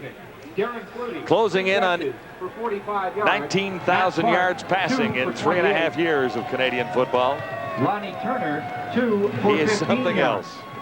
Well, you can say that Doug Flutie has a great cast around him to work with, and yes, that is true, but he certainly supplies the magic to this offense with his understanding of how defenses work, where to throw the football, how to pick out the right guy in certain situations, and they put in a new formation tonight that resulted in a touchdown. And you know, a lot of credit. As for Danny Barrett with Joe Paupaou, we talked about that. For Doug Flutie, he would be the first guy to tell you, does John Huffnagel, my offensive coordinator, ever give me a lot of help too? Ready for the second half kickoff at McMahon. The BC Lions have to battle back. Down by 17 points. Corey Philpott had trouble. Now he's got a head of steam up. And Philpott still standing as he crosses the 45. 22 yards the return. And the Lions have pretty good field position. Danny Barrett would like to improve on his numbers from the first half. 10 of 23 for 110 yards. And a couple were dropped on Danny Barrett in the opening half. Well, the good news for Danny is they closed out the first half with a nice drive that resulted in a field goal. And I'm sure they talked at halftime, have made a few subtle adjustments. And what they have to do is pick up on that success that they had late in the second quarter and keep it going. Barrett from the shotgun on first down. Matt Clark made the catch. He stopped short of the first down out near the 51 by Alondra Johnson and Marvin Pope. 6 yards the gain. It'll be 2nd and 4. John Volpe will not be back in the Lions backfield in the second half. That means Corey Philpott, number 6, will be running for Volpe. Well, you almost had to think with bringing Philpott here along with Volpe that they had some concerns as to the complete health of Volpe. Was he 100%? And obviously he now will not finish this game. On 2nd and 4. Here comes the charge from the Stampeders. No catch at the 50-yard line. Lonnie Turner, number 21, in his 3rd game for the Lions, couldn't make the catch that time. A little low. Yeah, 3rd time that Danny Barrett has one-hopped it to Lonnie Turner on this exact pattern. Turner has been open every time, and these are actually pretty easy passes to complete for Danny Barrett. Ball control style of offense through the passing game, but for some reason he just has not been able to get it into Lonnie Turner. Louis Pasaglia is back near his own 35. Pasaglia standing at his 36-yard line. Pretty good average on the night. Too deep for the Stampeders. Brian Wiggins and Derek Crawford. High kick. Wiggins couldn't handle it, and he lost it into the end zone. Luckily, he recovered it. It'll go for a single point. Ball ends up in the end zone. Luckily for Brian Wiggins. On the sidelines, Gord Miller with a couple of Calgary legends.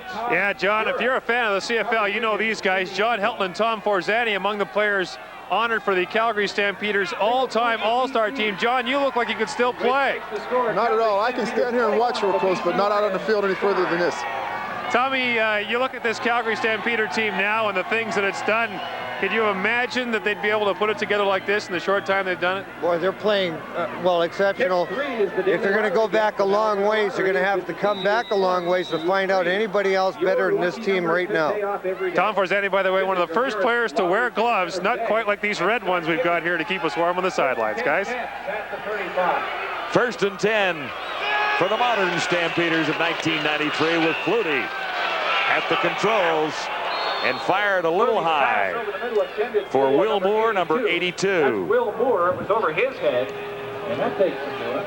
Calgary leading 21-5. I think you could read Doug Flutie's lips there. He's saying, sorry guys, quarterback error. Doesn't happen often, but quarterback error on that one. I missed the throw, missed the read. 2nd and 10 Stampeders out at the 35. 2nd down and 10, Stampeders.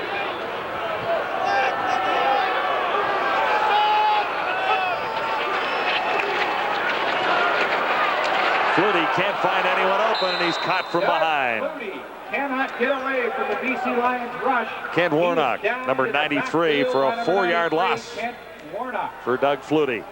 And really, that is a key for the BC Lions in the second half to fight their way back into this one. They have to get some sort of pressure on Doug Flutie. Flutie's had things pretty much his own way in the first half, and for the BC Lions, they have to try and upset his rhythm somehow, and Kent Warnock did a nice job to do that on this first possession for Calgary, coming up with the sack. There is 15 in punt formation. Lonnie Turner, the only BC player back. Tony Martino standing at his 18.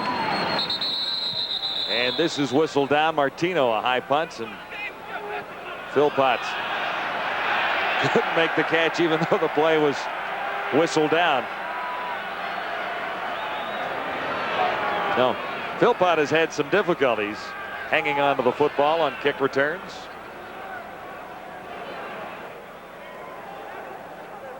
Offside, 79 on the defense. It's third down repeated. Derek McCready, it won't cost the BC Lions very much. It was third in a bunch.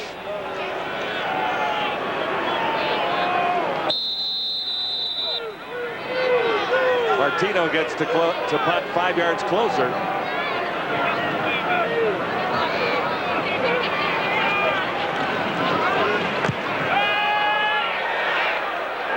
Pretty good kick by Martino, and Philpott struggles again. No return. He lost a yard. Leading the tacklers upfield, Pee Wee Smith. Stampeders leading the ball game, 21-5. This is CFL Live from McMahon.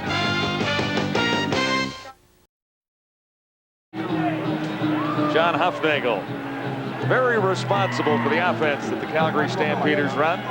Calls all the plays for Doug Flutie. Well, it's interesting. It's a real battle of offensive minds here tonight. You've got Huffnagel on one side and Joe Paupau on the other side. And the two of them call plays for both their quarterbacks, and two veteran quarterbacks. Great experience going against each other tonight from the sidelines. Dave Easley, the special teams for the BC Lions with the Argonauts last year. Let's go, Paul! Present your game ticket at Third quarter just nicely underway. It's 21-5. Calgary leading BC. Now that's Italian. And almost ready for play to resume. Barrett of the Lions beginning at the 29. Flutie to the near side. Lonnie Turner flanks to the far side of the field. Trevathan moves to the far side with three receivers over there.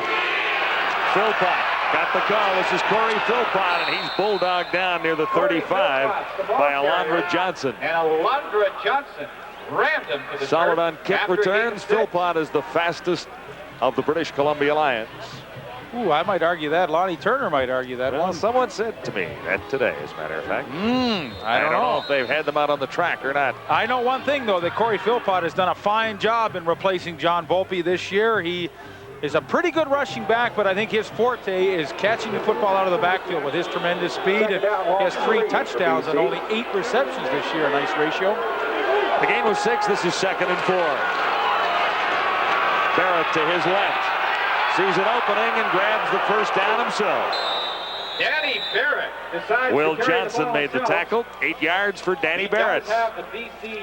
For the most part tonight, the Calgary secondary has just done a tremendous job covering the BC Lion receivers, and Danny Barrett has had to run the football probably a little more than he would have liked to tonight, but as he looks downfield, nothing there, and with a little block in front from 58 Rod Smith and Corey Philpott, Danny Barrett makes a good choice and runs and picks up that first down. And you know, hey, they moved it well in the second quarter, and just stick with the basic things, a little bit of run, short passing, and they should be all right. First down, and penalty markers are everywhere. Barrett on the far side, and Flutie was the intended receiver, number 82. Eric Johnson, number 84, moved a little early for the Calgary Stampeders. And Danny Barrett forced the football in there because he knew he had a free play.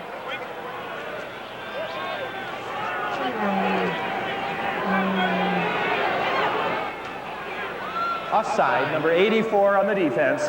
First down repeated. You see at the top of your screen, number 84, Eric Johnson, the newcomer. That defensive front four of the Calgary Stampeders this year actually beat out Tim Caulfield, who ended up in Hamilton. And not bad for Caulfield. He's got 7 sacks with the Tiger Cats this year so far. Eric Johnson has 4 with the Calgary Stampeders, so he's been effective as well. 1st and 5, BC. And a procedure call this time against the Lions. Leo Groenwagen, number 53, looked to be moving a little prematurely. So they will trade 5-yard penalties, and a couple of plays start all over again. Stamps have the lead. Illegal procedure. 53 on the offense. First down repeated.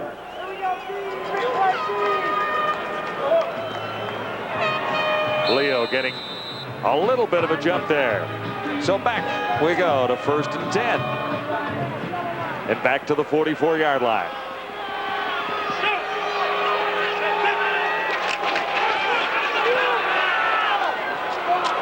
Barrett behind his intended receiver, Matt Clark, number 85. Matt Clark, number 85, a sliding attempt, but it is incomplete. And it's 2nd and 10. Clark, a sliding attempt to catch the ball. Gerald Vaughn was covering on him.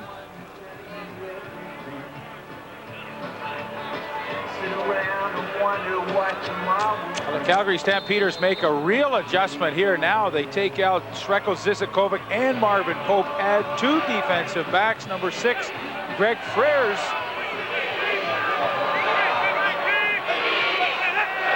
Second and 10. Barrett gets dragged down by Alondra Johnson, who charged right through.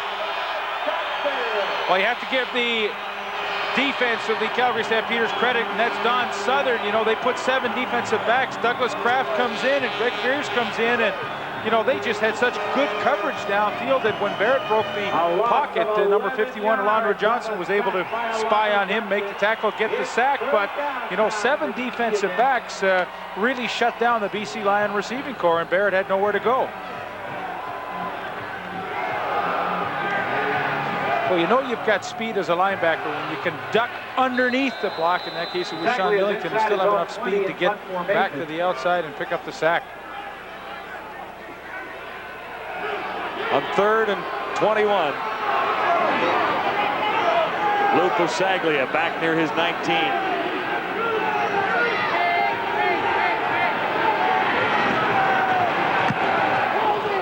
High kick. This is Derek Crawford looking for a play, and he won't get one. Well played by Lou Pasaglia. He has it roll out near the 19-yard line. It is still the Stampeders with a big lead on the BC Lions at 21-5. Coming up on a year since the Calgary Stampeders last lost at home. That was the Labor Day game against the Edmonton Eskimos, and those losses a bitter pill to swallow for the Calgary Stampeders, looking for some revenge in the upcoming Labor Day contest this year. And Leaf, one thing of note about the Calgary defense, and one of the reasons Danny Barrett's having so much trouble with it, they are throwing literally every look they have at him tonight. They took everything out of the playbook, and they've thrown it at Danny Barrett tonight, so he's getting a lot of different looks out there. I couldn't agree with you more, Gord. That 7 defensive back scheme on the last possession of the BC Lions seemed to really throw Danny Barrett off, and well, that's one of the features. I think the Calgary Stampeders have one of the best coaching staffs in the league, and each individual coach on their team does such a great job getting his particular people ready to play. In this case tonight, Don Southern, his secondary has just had a super night. Dave Ritchie looking for some answers in his notes. It is 1st and 10. Stampeders beginning at the 19 after a superb punt by Lou Pasaglia. Flutie intended that for Keevan Jenkins. A little screen pass didn't quite work out. 9 minutes to go in the 3rd quarter. Last time the BC Lions beat the Calgary Stampeders, number 20 was the quarterback in British Columbia, wearing number 22. Doug Flutie is the last quarterback at the controls of the Lions when they beat Calgary. I think Dave Ritchie feels a bit of an urgency here. He has a great opportunity to see his defense stop Calgary deep in their own territory and give his offense some pretty good field position. You know, they're only down by 16, certainly not very much. This time it is picked off by the BC Lions. James West has the interception, and that pass looked to be intended for Dave Sapunjas.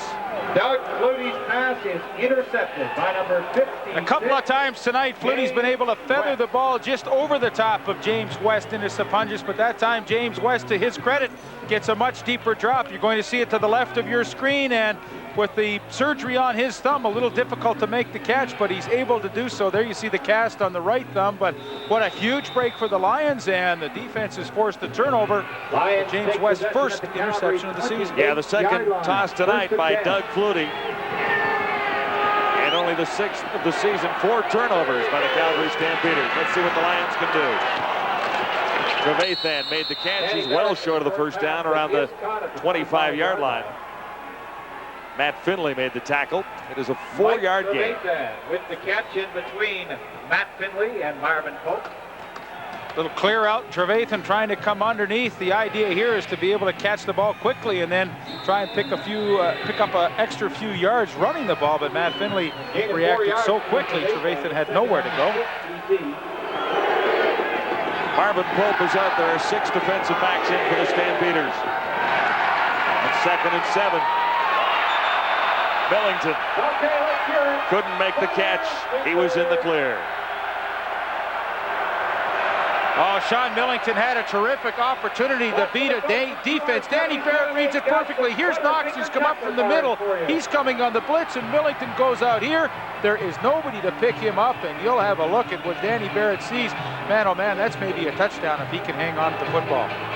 You only get so many opportunities in a game, and you really have to maximize and take advantage of them, and that is one that the BC Lions, when they look back on this game, are going to say, hey, I think we should have had a touchdown on that play. 31-yard field goal try by Lou Busaglia.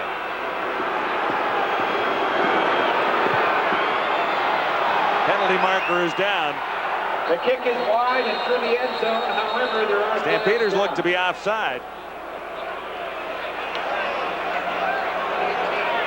We'll wait and see the infraction here. This is interesting. This will set up a long 3rd and 1. So for Dave Ritchie, decision, should he take the 3 Offside, points? Or number 19 on the defense. It'll be 3rd down repeated. It's Carl Anthony. That'll make it 3rd down and 2 now for 3rd BC. and 2. And it's at the So does Ritchie 19-yard change line. his thinking here and figure that he can pick up 2 yards and still have the opportunity to go for 6? Well, I think maybe he's going to, and I really like the call at this point. You know, the offense has moved the ball pretty well, and I think Dave Ritchie is making a statement to you. Hey, I believe in you guys. I think you can do it. We trail by 16. It's a chance for us to make a move in this ball game, and I really do like the call. 7:19 to play, 3rd quarter. The BC Lions go gambling on 3rd and 2 at the Calgary 19.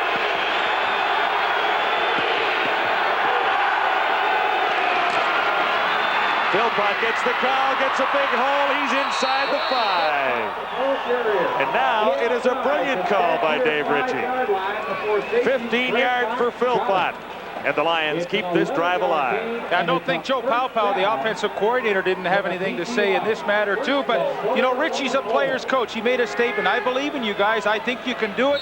Go ahead and get it, and good blocking along the right side. You've got Jim Mills, Leo Groenwagen, and lead block by Millington opens a nice hole for Philpott, and they keep this drive going. 1st and goal to go. The Lions are at the 4. Philpott gets the call and gets the touchdown. Corey Philpott, 2nd touchdown of the year. Along the ground, he has 3 receiving touchdowns. So it seemed to be a good gamble by the BC Lions on a 3rd down play. They pick it up, and then, of course, it culminates with Corey Philpott. He cuts back, sees an open space, and fights off the tackle of Will Johnson, runs over Greg Knox, and the BC Lions have their first touchdown of the night, and they are back in this ball game. Lou Busaglia adds 1 more to the BC total. Lou Busaglia's convert is good. And the score. And it's now a 9-point game. BC Lions. All of a sudden, the Lions are right back in this with lots to go. At McMahon in Calgary, 6:15 remaining in the 3rd quarter.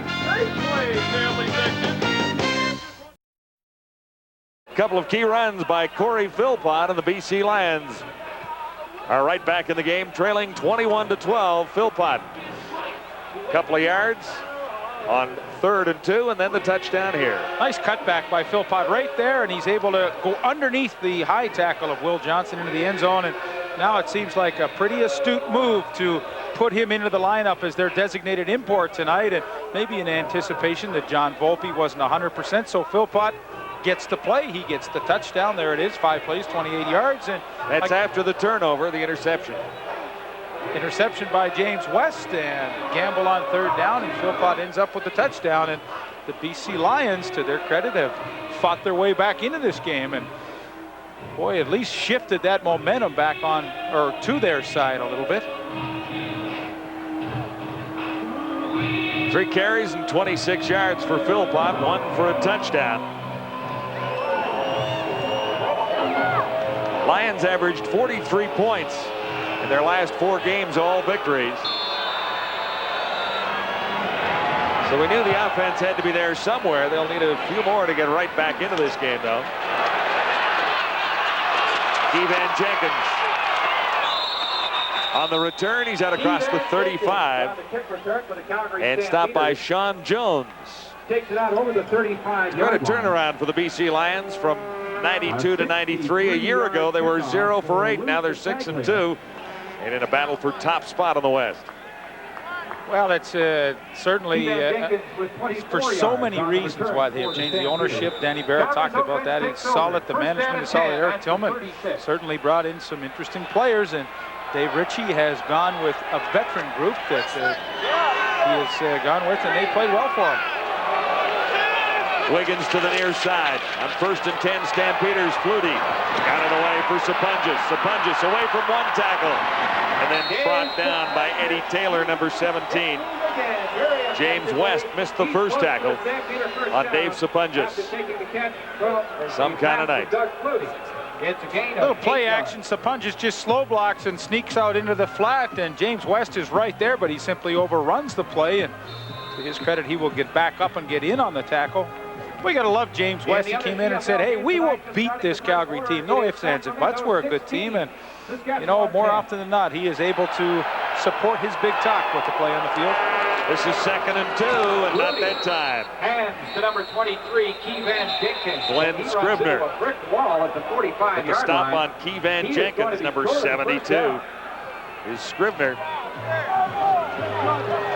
And he comes up a fair bit short of the 1st down here, so Wally Buono will have to decide what he wants to do on 3rd down. They have the lead. 3rd and 1. Maybe a little better than 1 yard. We'll see where they spot the ball. It's an interesting call for Buono. You know, BC has scored. He's seen a bit of a momentum shift in this game, and you want to give them the ball back quickly. I think that's what he's deciding to do, because Martino is out on the field, number 11. And it's a little different gambling at this point, or at this stage of the game, at this point of the field.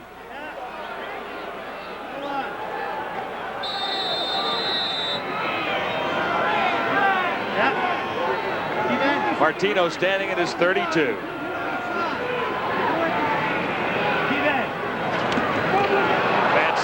Martino just got it away. It is a short kick bouncing down near the 42, but there will be a difficult play for Philpott and really nowhere to go. A 43-yard punt despite the bad snap. We invite you to stay tuned at the conclusion of today's game for the TSN Turning Point, brought to you tonight by Armor All. There is a fountain of youth, and we own the patent. Lions are 1st down. Danny Barrett has trouble with the direct snap. Stands up and fired for Lonnie Turner. And that combination has not worked very well tonight. Barrett to Lonnie Turner for some reason. It was incomplete. 2nd down. It'll be 2nd and 10. Well, the key is to try and get Lonnie Turner the football quickly on those hitch passes, and well, you're absolutely right. For whatever reason, I don't know if it's he is such a small target for Barrett, but they are about 0 for 4 on that particular play. Douglas Kraft is in as the 6th defensive back for the Stampeders. Eric Johnson comes up. Lions are 2nd and 10.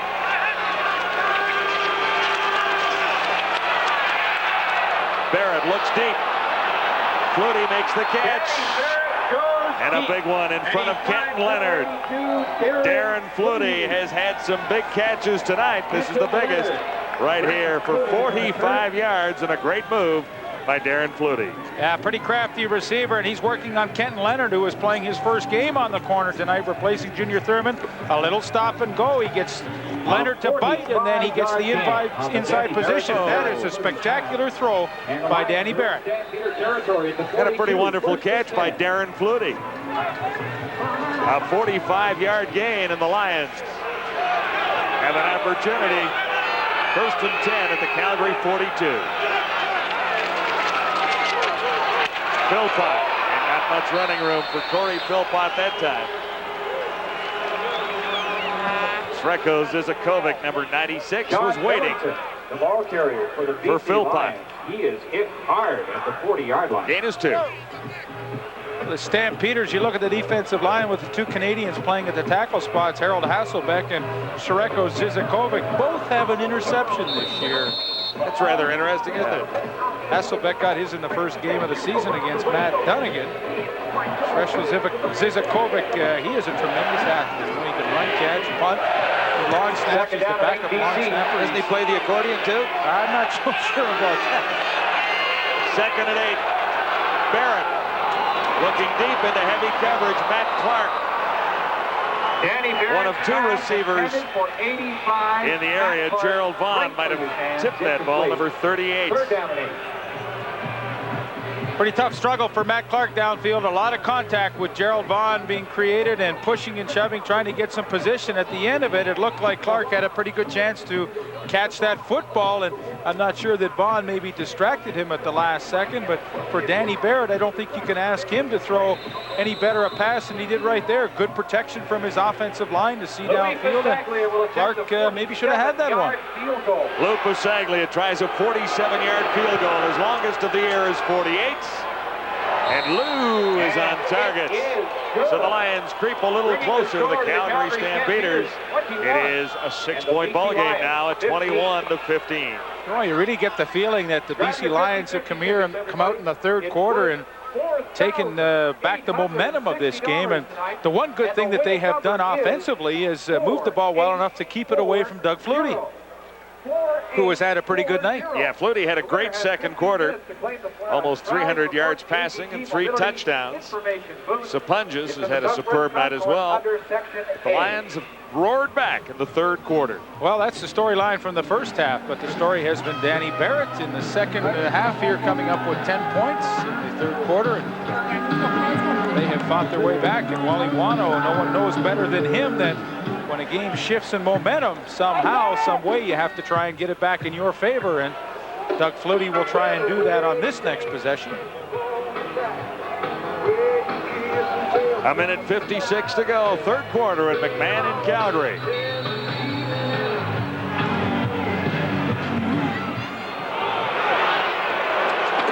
Lions don't kick it deep. This is Wiggins. And he slips right along the 35, lost a yard on the return. Met by Doug Hocking, number 90 for the BC Lions. Let's bring in Gord Miller. Update from Taylor Field in Regina. Jim Crouch, the beleaguered field goal kicker for the Sacramento Gold Miners, hits from 22 yards out. And Sacramento pads its lead a little bit now in the 3rd quarter, leading by a count of 20-10. Boy, John, look at all the people around Taylor Field there. Apparently over 30,000 there tonight watching the Sacramento Gold Miners in their first trip into Taylor Field. Nice to see a big crowd there. Reminiscent from a long time ago when they sat along the sidelines at Taylor Field. I had a seat down there once when I was quite a bit younger. Was that the Knothole Gang? No, that was what we call that was sideline gang. Yeah. Producer Paul Graham tells me that the Knothole Gang was, in fact, in Edmonton. Where were you? In a lot of other places. I went down with a group from Winnipeg when I think it was somewhere around 10 or 11 and sat on the sidelines there. Tickets were, I think, 50 cents a piece. 2nd down and 10 at the 34. 2nd and 10, Stampeders. Flutie gets some pressure now. Away from the first wave, and now fires well off the mark and out of bounds. Away from the rush and intended for Brian Wiggins on the sideline. Incomplete. Scrivener and Third down, McCready and a Stampeder supplying a down little the pressure field. on their former teammate. And Glenn Scrivener has really been a bright spot for the defense of the BC Lions. Watch here, he's working on Bruce Covington, and he goes upfield and then gets that swim move back underneath. And although he does not get the sack on Doug Flutie, watch the nice swim technique to the inside, and he gets just enough pressure to delay the pass pattern downfield, and by the time Flutie can throw, he just has to simply get rid of it. But Glenn Scrivener is a guy that has worked hard to become a better football player, and this year he has 4 sacks and has become one of the best defensive linemen that the BC Lions have. There, another look from ground level, and Bruce Covington actually is the injured ball player after that play.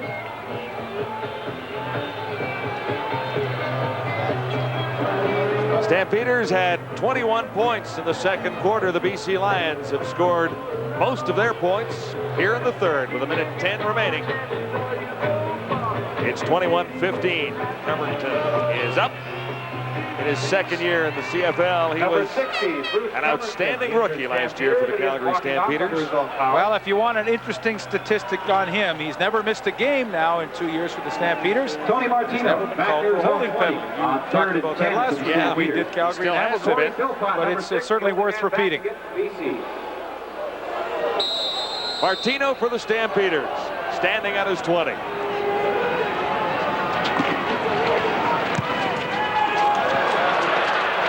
Corey Philpott hangs on to this one. Penalty markers are down, and Philpott squirts away. He's tough to bring down. He's to the 45, an 11-yard return. Douglas Kraft was in the area. So the Lions will get a little yardage tacked onto the return by Corey Philpott. Well, it's interesting, you know, Darren Flutie, as he was blocking, you know, pushed number 3 Douglas Kraft into Corey Philpott, and wondering how the receivers will, in fact, or the officials rather, will sort this out.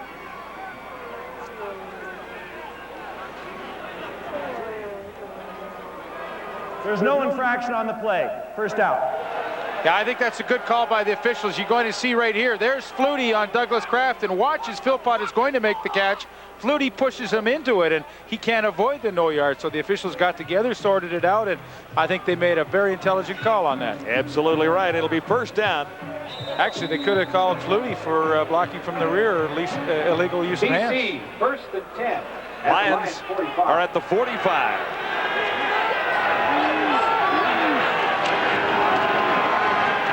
Good fake by Barrett. Now the pressure comes. Barrett jumps and throws. Danny Barrett. And I'm not so sure who the intended receiver was. Nobody. Philpott was in the area, but barely. Yeah, both these quarterbacks are really good at not beating themselves. And Danny Barrett said, hey, this play is going nowhere. I'm going to throw this ball where nobody can catch it, and the worst we have is 2nd and 10. There, now he knows it's over, and he's looking for a nice, safe green spot to land that ball into. 32 seconds remaining in the third quarter. Second down and 10, BC. Lions from the 45. 2nd and 10. Barrett pumps once and has a man wide open. It's Lonnie Turner. He has the catch inside the 20. Kenton Leonard in his first game on the corner, replacing Junior Thurman. A 47-yard gain, and that combination finally works. We talked about Barrett to Turner having some problems earlier. Okay, let it go. We're going to show you the move here. The out and up. Okay, stop it right here. There's the out. Watch the up. Leonard bites. He bites on it right there, and he is dead in the water. Darren Flutie hit him with the stop and go, and now Lonnie Turner with the out and up, and the BC Lions have really had a tremendous resurgence here in the third quarter. Yeah, when you said dead in the water, there was a little rooster tail of water in behind Kenton Leonard there. So a big 47-yard gain sets the Lions up. 1st and 10 at the BC 18. Barrett has time, throwing over the middle, and complete to Matt Clark at the 7. That is the final play of the third quarter, and the BC Lions ready to charge into the lead if they can get to the end zone in this next sequence. Fourth quarter coming up.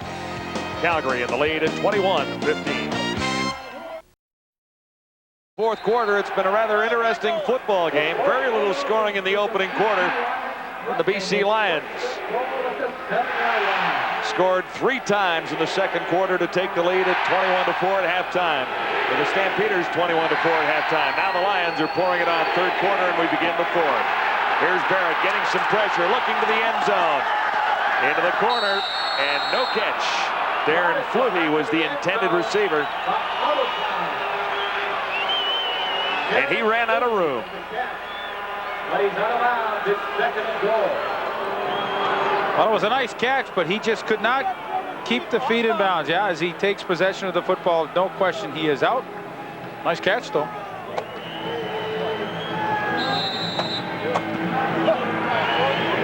Second and goal to go. The Lions at the Stampeders 7.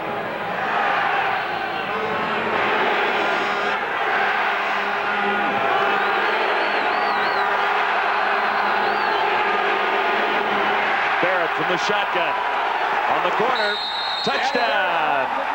Darren Flutie, number 82. And the Lions have the lead. Flutie in front of Kenton Leonard.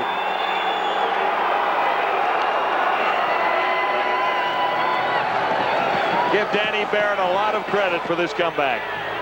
Well, watch the move by Flutie. He's got the hips turned of Kenton Leonard, and Leonard refusing to come up and play tight bump and run coverage down in the goal line. And Doug Flutie recognizes that, and so did Barrett, and they hit the out in the corner of the end zone for the touchdown. And the BC Lions have really fought their way back into this one, and they have a chance to finally take the lead in this game. Bassaglia adds the extra points, and the Lions are into the lead at 22-21. Lots more to go. 14:04 to play, fourth quarter. What I want to show on this one is the alignment of Kenton Leonard right there. See his hips, he's facing inside. So what Doug Flutie will do is he'll take him up there, and when Leonard moves that way, he's going to cut back out to the corner. Pretty good technique by Darren Flutie, and you see there the hips, they're turned to Kenton Leonard's. He just can't do a speed turn quickly enough to get out to Flutie, and Barrett sees it, hits it with the perfect strike, and wow, BC Lions, give them credit. They have really worked themselves back into this ball game, and they didn't get down, they didn't get despondent when Flutie had a good second quarter. They just came out and sucked it up here in the second half, and it played awesome. BC Lions with a record of 6-2. The Stampeders are 8-0. The Lions have won 4 in a row.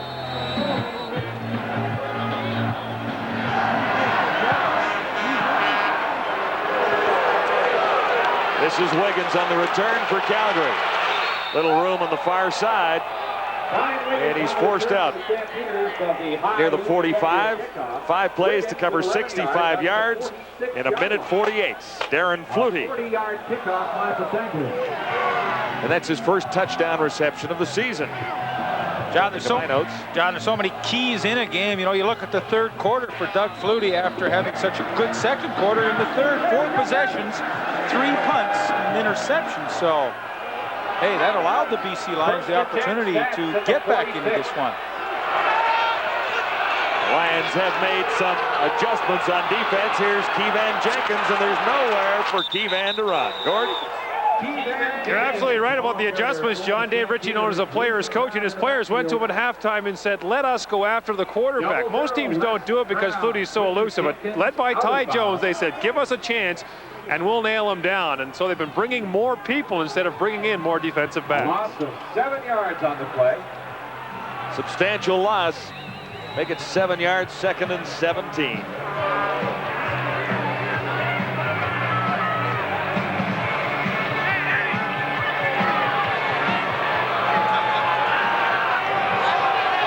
Big play for Doug Flutie here from the 39. Here comes the charge. Flutie releases for Keevan Jenkins.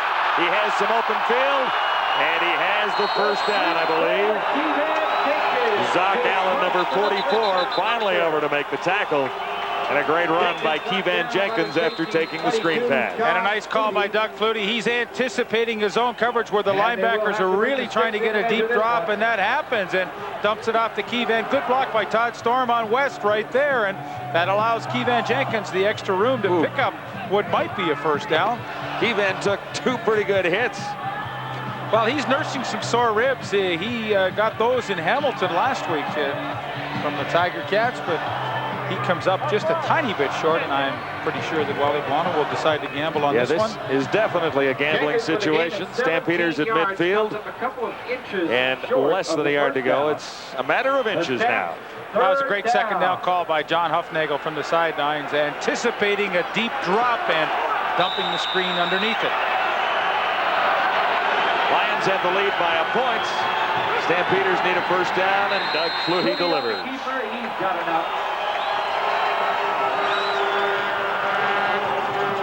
Kind of a chess match out there with these two quarterbacks going at it. You talked about Pow and Huffnagel working on opposite sides of the field. Pow with the BC Lions, former CFL quarterback. Huffnagel, a former quarterback in several areas of Canadian football. Well, they study the tendencies of both defenses, and they, work out a game plan where they think there's certain plays at certain times that will work. And, for the most part tonight, they're having some pretty good success. From the 54, Flutie on first down has Wiggins wide open. And Wiggins gets away from Flutie down to the 1-yard line. 52 yards. Brian Wiggins was wide open. Bruce Plummer got up to save the touchdown.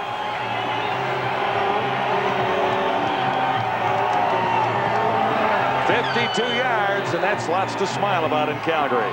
Yeah, nice protection for Doug Flutie, too. Look how much time he has to just look downfield, and Brian Wiggins is able to find a soft spot in the zone. Sean Flutie comes over, cannot make the tackle, and Brian Wiggins makes the catch and gets it down to the 1-yard line. So Doug Flutie is fighting his team back into this game. From the 1, Zach Allen on Keevan Jenkins. No touchdown.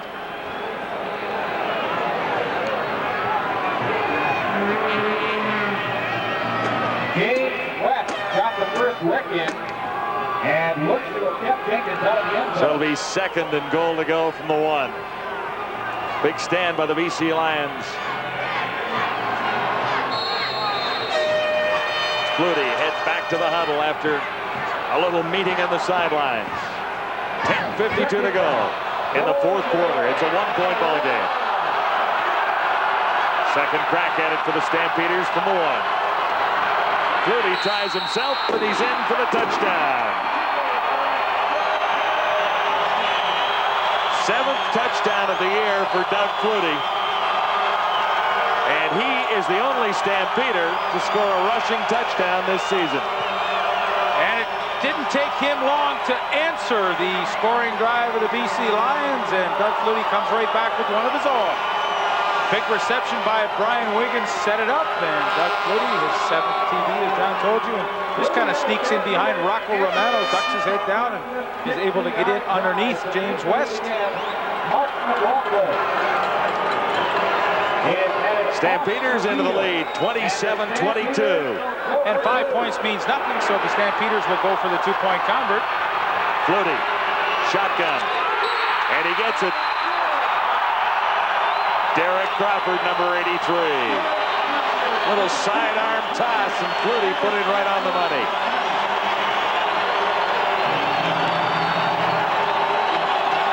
Pretty good matchup here on the 2-point play. They've got Derek Crawford on James West inside, and Crawford is the 3rd receiver. It's no contest. He's able to get inside James West quickly, make the catch, and squirm into the end zone for the 2-pointer. So the Calgary Stampeders answer quickly and have a 7-point lead.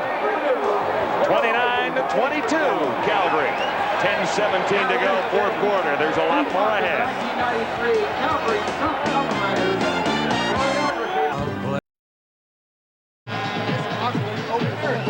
Stampeders have regained the lead. It's 29-22.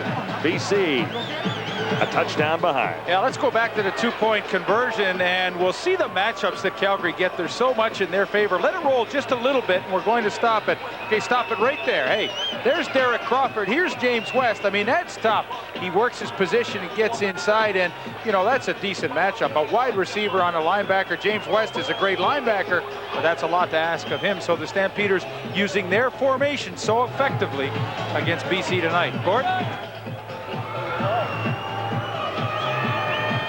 Hello, Gord. Yeah, hi, fellas. Like a lot of people here, Wally Buono saw last night's game and all picked us up after the kickoff. Here's Philpott on the return for the BC Lions. Stopped at the 30. Yeah, just to finish the thought, guys, Wally Buono saw last night's Toronto-Ottawa game and saw the difference being Toronto's inability to score the two-point convert after they'd gone ahead. It ended up costing them the game. Buono took a look at the score clock, said the difference between being up 6 and 5 is nothing. Go for 2. Great call by Wally. A rather impressive scoring drive by Doug Flutie. 6 plays, 64 yards, a 52-yard toss to Brian Wiggins. Got the Stampeders down to the 1, and from there, it was Flutie himself. 1st and 10, Lions. Draw play, Philpott. Out near the 35. For a gain of almost 5. Eric Johnson, number 84, made the stop. 5 yards the game. Stampeders lead by a touchdown. Danny Barrett has been very effective for the BC Lions in the second half. Let's see if he can answer Flutie's drive. Second down, long 5, BC. 2nd and 5, BC near the 35. Trevathan. That'll be a first down. Stopped by Ken Watson. 8 yards the gain. Ken Watson's coming up to make the tackle, but it is a BC Lions first down. Nice ball control through the passing game for Danny Barrett. Calgary Stampeders are using 6 defensive backs, and that situation they had Watson up close on Trevathan and picking him up deep if he goes over the top, but Watson just a little too slow getting up there. Trevathan gets the first down. Trevathan's 3rd catch for 25 yards on the night. 1st and 10, Lions 43. Good fake by Barrett. Time to throw. He gets it away, looking deep for Flutie, and it's almost picked off. Ken Watson had an opportunity playing left field out there. An incompletion, 2nd down, BC. You know, they were trying to hit Flutie on the bootleg action, Darren Flutie, and they were expecting to get some man-to-man coverage on 1st down, but when they zone, Kenton Leonard stays up short and Watson picks him up deep. The play is really dead, and actually Danny Barrett's trying to throw this one away, but he just didn't anticipate Watson being able to get to it. Kenny Watson makes a nice effort here to try and come up with the interception, but I'm sure Danny Barrett was just trying to simply throw this away from everybody, and Watson just made a pretty good effort. 2nd and 10, Lions. 6 defensive backs in for the Stampeders on 2nd and 10. Barrett seemed a little flat-footed. Now Trevathan makes the catch. Big first down for the Lions up near the Calgary 40. Greg Knox over to make the tackle with Douglas Kraft. 25 yards the gain for Mike Trevathan. And number 8, Greg Knox. And the BC Lions beat a pretty tough secondary. They only rushed 3 people here on Danny Barrett. And Srećko Zigzakovic actually gets some pretty decent pressure, but Barrett steps up, finds Trevathan, and on that particular occasion, they beat the 7 defensive back secondary of the Stampeders. 1st and 10. Lions at the 42 of Calgary.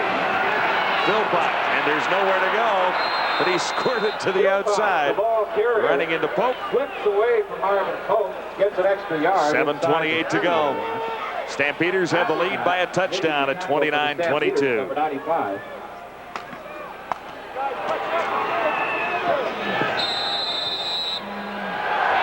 Gain of 3. This will be 2nd and 7. Gain of 3 yards for Corey Philpott. It's 2nd down and 7. BC at the Calgary 39. Flutie to the near side. Lonnie Turner to the far side of the field as the wide receivers. Barrett stands in. Trevathan made the catch, and I think he's short of the first down. Does not get to the marker. Gain of 5. He needed 7. Yeah, once again now an interesting decision by Dave Ritchie. He gambled earlier. This one is a little bit longer, and a good yard and a half short of the first down. Mike Trevathan just could not stay in bounds and stretch out and get that extra little bit of yardage, but I think a slightly different decision at this point of the game. When he gambled earlier, he was really trying to get his football team back into the game. Now he's very much in it, trailing by 7 points. Take the 3 at this stage. Bisaglia is wide. Stampeders concede the single points. And overall, that could turn out to be important as well. 6:30 to go in the fourth quarter from McMahon in Calgary. CFL Live. 15-yard line, looks to the end zone and finds Donald Narcisse. Narcisse comes back to the ball and then plays to the gigantic crowd at Taylor Field. Dave Ridgway later added a field goal. Sacramento's lead now 23-20 midway through the fourth quarter. And we'll keep you posted on that one. So terrific to see a full house at Taylor Field in Regina. First sellout of the season anywhere in Canadian football. We've got a pretty good ball game going at McMahon in Calgary. 6:30 to play. The Stampeders lead the Lions by 6. It's 29-23. And Doug Flutie has the football back for Calgary. Stampeders first down at the 35.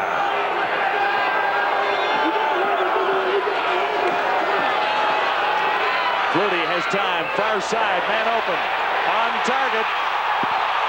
Derek Crawford made the catch, forced out by Eddie Taylor. Flutie has used the long bomb effectively. 55 yards to that man, Derek Crawford this time. And Crawford sneaks in behind Les Brown, one of the cagier corners in the league, and Doug Flutie right on target here. And boy, they make it look so easy, don't they, John? Earlier, a long bomb to Wiggins all the way down to the 1-yard line. Somewhere around 50 yards on that toss, too, by Flutie.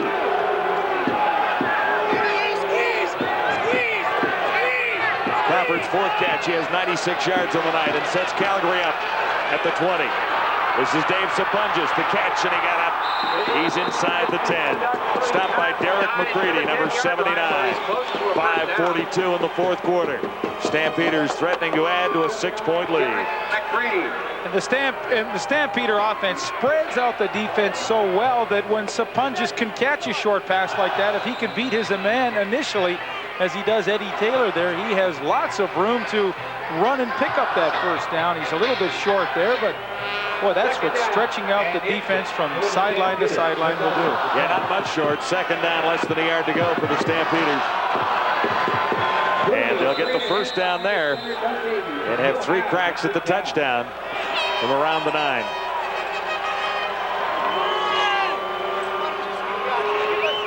Flutie has been masterful in the fourth quarter. Also very hot in the second quarter. Danny Barrett put on a show for the BC Lions in the third. It is 29-23. Calgary leading BC. 4:47 to play. Stampeders are first and goal to go, and the ball is spotted right on the 10-yard line. Flutie gets some pressure. Will Moore looked to be the closest Stampeder to the football, number 82.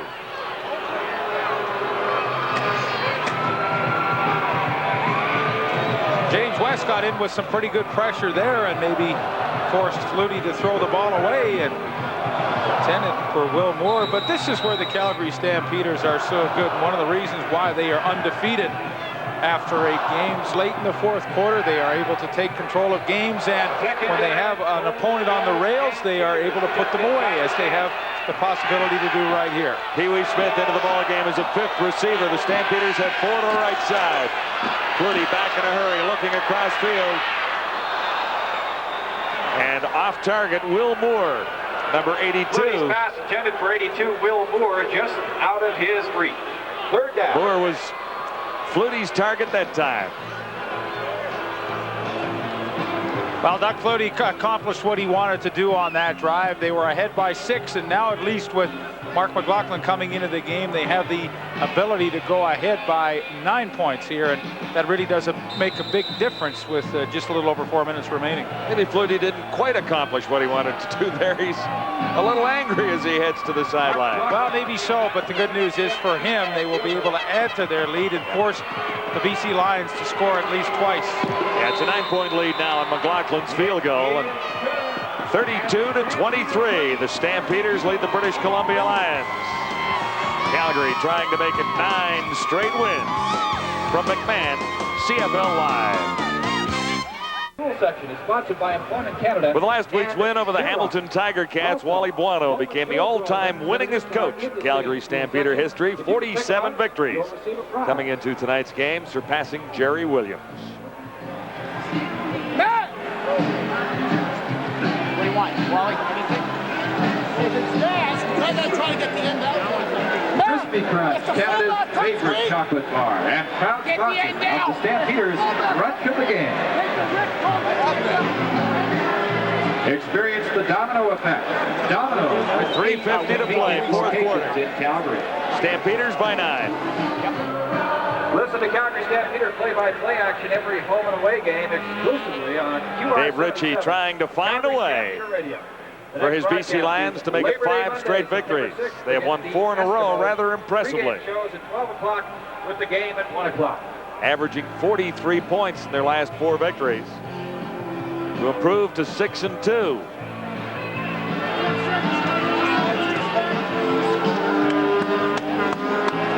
Lions are first down, beginning at the 35 after McLaughlin's field goal. 35. Barrett tries the out to Trevathan. Barrett's pass. Anthony was covering. Mike Trevathan, incomplete. Well, for Danny Barrett now the task is pretty difficult. 3:41 remaining, and he has to get 2 scores. Obviously, you'd like to get the touchdown on the first one if you can, and then hope somehow you can get the ball back and work your way down for another field goal. But the task at hand now is a 2nd and 10, and second down and 10. That Calgary defense is going to try and squeeze down those lanes on the zone. Shotgun, Barrett, 2nd and 10. In trouble, got away from one Stampeder and almost had it intercepted by Kenton Leonard. Zizakovic applying the pressure to Danny Barrett. Pretty nice move by Sireko Zizakovic, working on 62 Vic Stevenson, and Sireko looks like he's been shot out of a cannon here. Just a quick speed move to the outside and slaps Stevenson's shoulder away, and then does not get the sack, but certainly throws the timing off enough of Danny Barrett that he eventually threw the ball away. But boy, you love to see that in a defensive lineman. I mean, he is going harder right now near the end of the game than he did early in the game. Yeah. And that is a very, very nice sign for Sireko Zizakovic. 3rd and 10. Lions forced to kick it away with 3:08 to play. They fake it. And the turnover goes against the BC Lions. Ryan Hansen on the fake. And this gamble did not pay off. That could be the ball game. Now a direct snap to Ryan Hansen, the up back on the left right there, and they're hoping O.J. Brigance can lead him up through the hole, but Matt Finley reads it perfectly, and don't think the Calgary Stampeder return team was talking about that on the field, and they had it diagnosed perfectly. 2nd turnover of the night for the BC Lions, and it could be costly.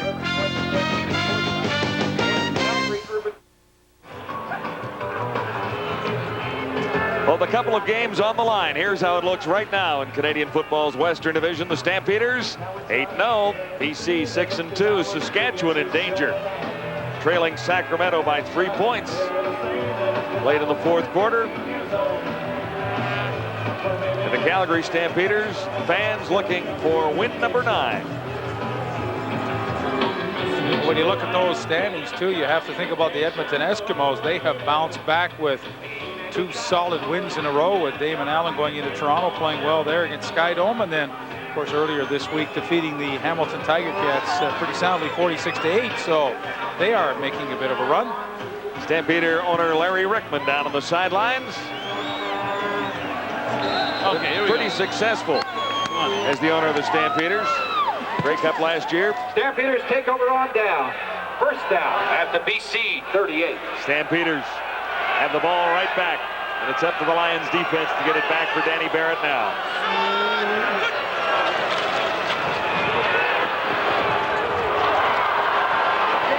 Andy McVeigh. Doug Flutie with that little screen pass. Little throw pass from Flutie to Andy McVeigh. McVeigh makes pretty good yardage. Glenn Scribner making the tackle. 2:38 to go. Tackled by 72, Glenn Scribner.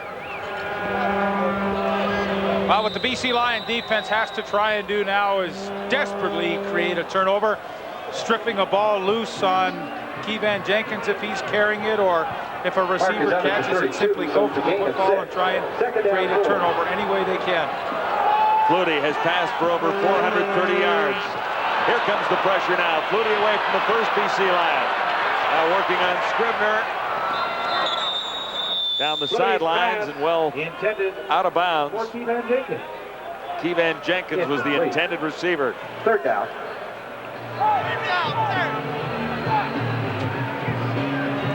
32-23. Stampeders have the lead with 2:12 to go. 3rd and 4. O.J. Brigance doesn't quite get there, but at least he forces Flutie to throw it away, and now the BC Lions will get the ball back. The bad news is Mark McLaughlin's in for another field goal try. Mark McLaughlin's back on the field. He'll try a 40-yard field goal. Ball spotted at the 39. McLaughlin is good. 2:09 to go. And the BC Lions trail by 12 to the Calgary Stampeders. Okay.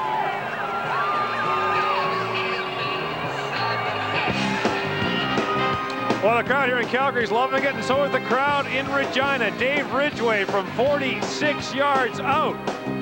And Ridgway puts it through to tie the game at 23. Bedlam in Regina, and a tie game between the Riders and the Gold Mine.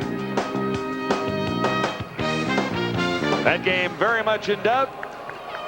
It's not quite the same at McMahon in Calgary. 2:09 to go. And Danny Barrett has to engineer 2 touchdown drives to get the Lions into the win column tonight. Barrett's pass is complete. At the 45. Lonnie Turner makes the catch at the 45. Carl Anthony, number 19. 2:03 to go. It's 35-23. Calgary leading BC. Gain of 11 and a BC first down. Lions first down on an 11-yard gain.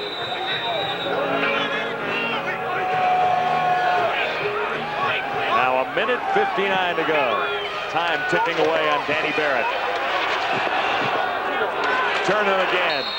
He'll have another first down across midfield in front of Kenton Leonard.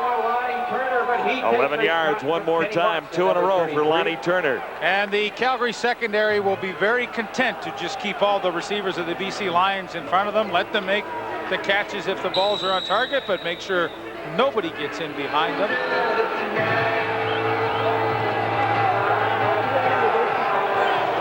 At the 53.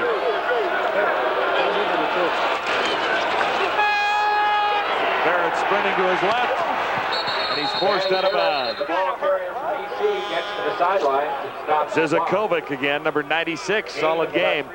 Gain of a couple. 1:31 left on the clock. Well, John, it really has been interesting, the flow of this football game. Calgary jumped out with a nice lead in the second quarter, 21-4, and then BC owned the third quarter, where they came back and early in the fourth actually did lead at 1 point by 1 point, but then Doug Flutie hit a couple of big plays and put his team back in the lead, and it looks as though they are in a pretty comfortable spot. Second down, 1:31 to go. BC at the Calgary 50.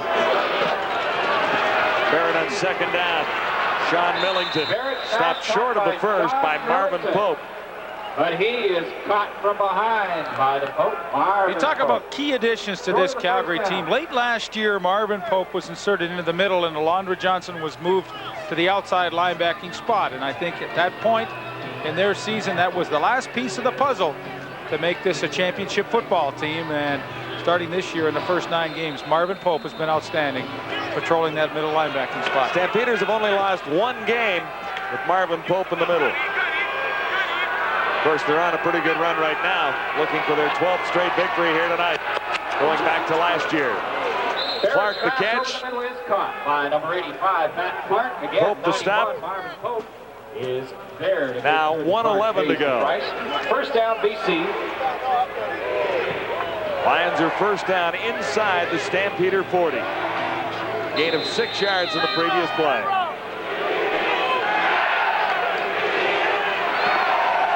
Barrett looking deep. He needs the touchdown. Flutie can't come down with it, but he draws a flag. Carl Anthony covering on Darren Flutie. 1:01 to go. Lions are not quite finished yet.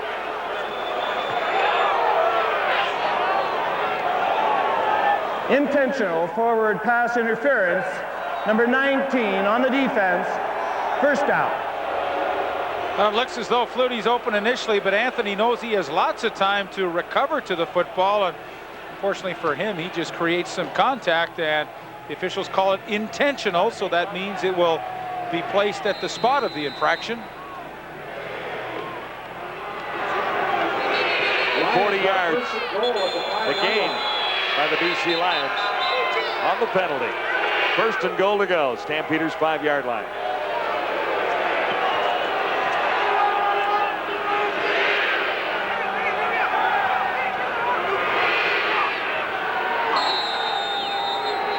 .101 remaining.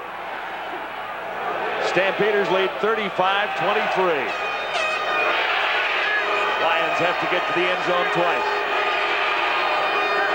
From the 5, Barrett hands off to Philpott. Well read by the Stampeder defense. Harold Hasselbach, number 95, head-to-head with Corey Philpott. Less than a minute to go now. Harold Hasselbach, number 95, leading the charge on the Stampeder defense.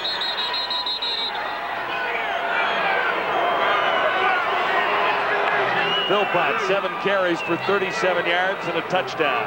Well, for the BC Lions, they can't afford to get into any battles here. What they have to do is try and score, and they certainly have the ability to recover an onside kick. So although they trail by 12, I mean, the game is not over. The lights are not totally off here for the Lions. They still have an opportunity. Second and goal to go. The Lions at the Stampeder 4-yard line. Barrett, touchdown. Darren Flutie. 40 seconds on the clock. Flutie beating Carl Anthony for a 4-yard touchdown.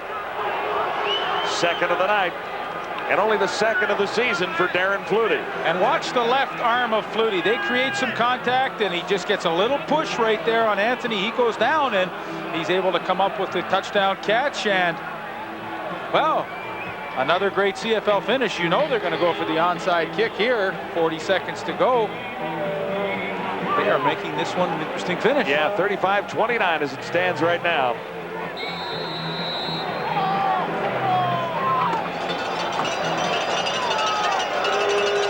Luke Pasaglia to add the extra point.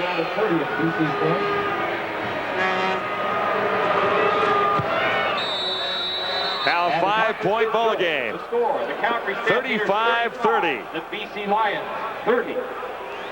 So now the Stampeders will huddle quickly and put in their hands team to try and counteract, obviously, an onside attempt by the BC Lions. And Wally's not expecting that at all, I'm sure, huh? Well, stranger things have happened, and if Lou Pasaglia can hit the perfect kick, and usually what you do on these, if he does loft it to one side or the other, is to try and designate one cover guy that's going to try and retrieve the football, and 2 or 3 other guys just pick out a Calgary player and knock him out of the way and try and create an opportunity for someone to catch it on the fly. 5 points separating the Stampeders and the Lions, with Calgary in the lead, 35-30. 40 seconds on the clock.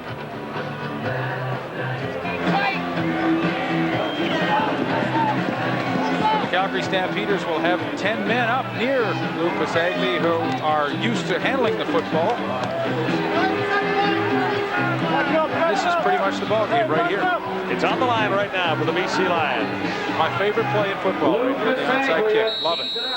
It's jump ball time from the 35. Lou Pasaglia has done this a time or two in his 18-year CFL career. It goes 10 yards, and the Calgary Stampeders can't come up with the ball initially, and then they do.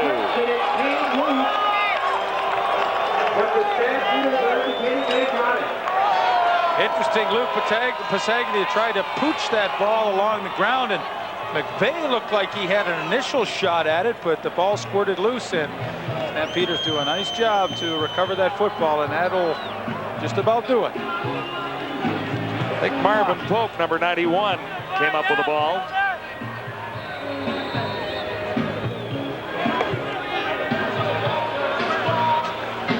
BC Lions.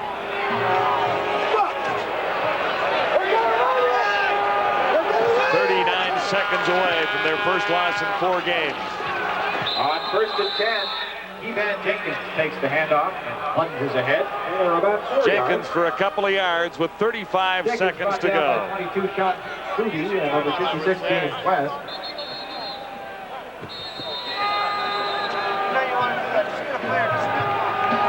Lions have called a timeout.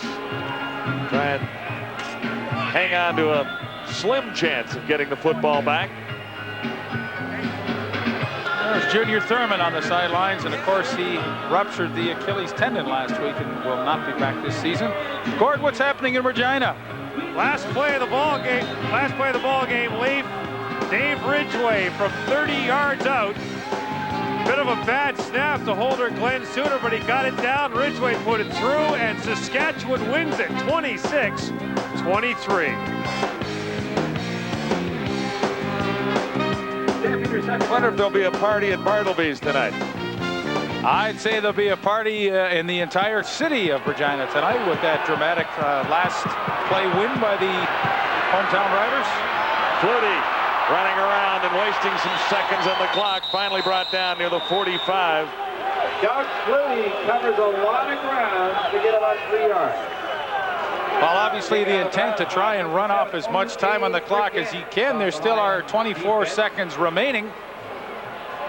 So this will be 3rd down, and the Stampeders cannot totally kill the clock here. Next on the CFL Live, we'll catch those Sacramento Gold Miners against the Eskimos at Commonwealth next Thursday. 9:30 Eastern is the kickoff time for that one. And a tough loss for Sacramento after having the lead in Saskatchewan tonight, but the Rough Riders, Dave Ridgway, coming through with a game-winning field goal. Second time in the season that those two teams, Sacramento and Edmonton, will meet. Edmonton won the first game in Sacramento quite convincingly a few weeks ago, and they are on a roll. Sacramento is not. We'll have it for you Thursday night. CFL Live. Some confusion down there as the Stampeders try and get a timeout.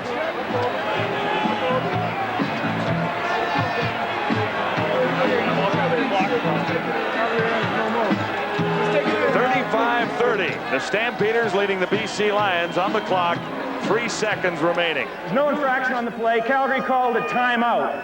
Timer, please take the clock to 23 seconds. 24 seconds. They make it 24 seconds, adding 20 back.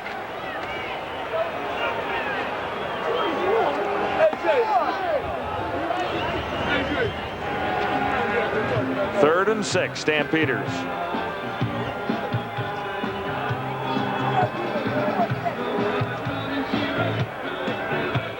Well, I haven't put any time back on the scoreboard. But he did say 24 seconds, didn't he? Currently 4 seconds remaining.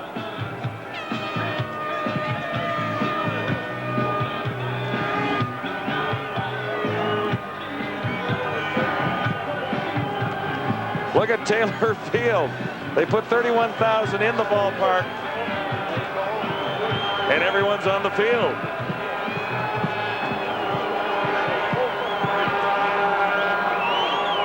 I'm a little confused by the announcement. I thought he said put it back to 23 seconds. When the clock started, the Calgary Stampeders decided to call a timeout. It is 3rd down. They cannot kill the clock totally. And we'll just have to wait and see what exactly they end up putting back on the clock. It is 24 seconds on the clock as of right now. Well, I think what Doug Flutie wanted to do was to try and let the clock run down and call a timeout just before the 20-second clock to put the ball into play would expire, but somehow they fouled that up, and it is third down. And one way or another, the BC Lions will probably get the ball back.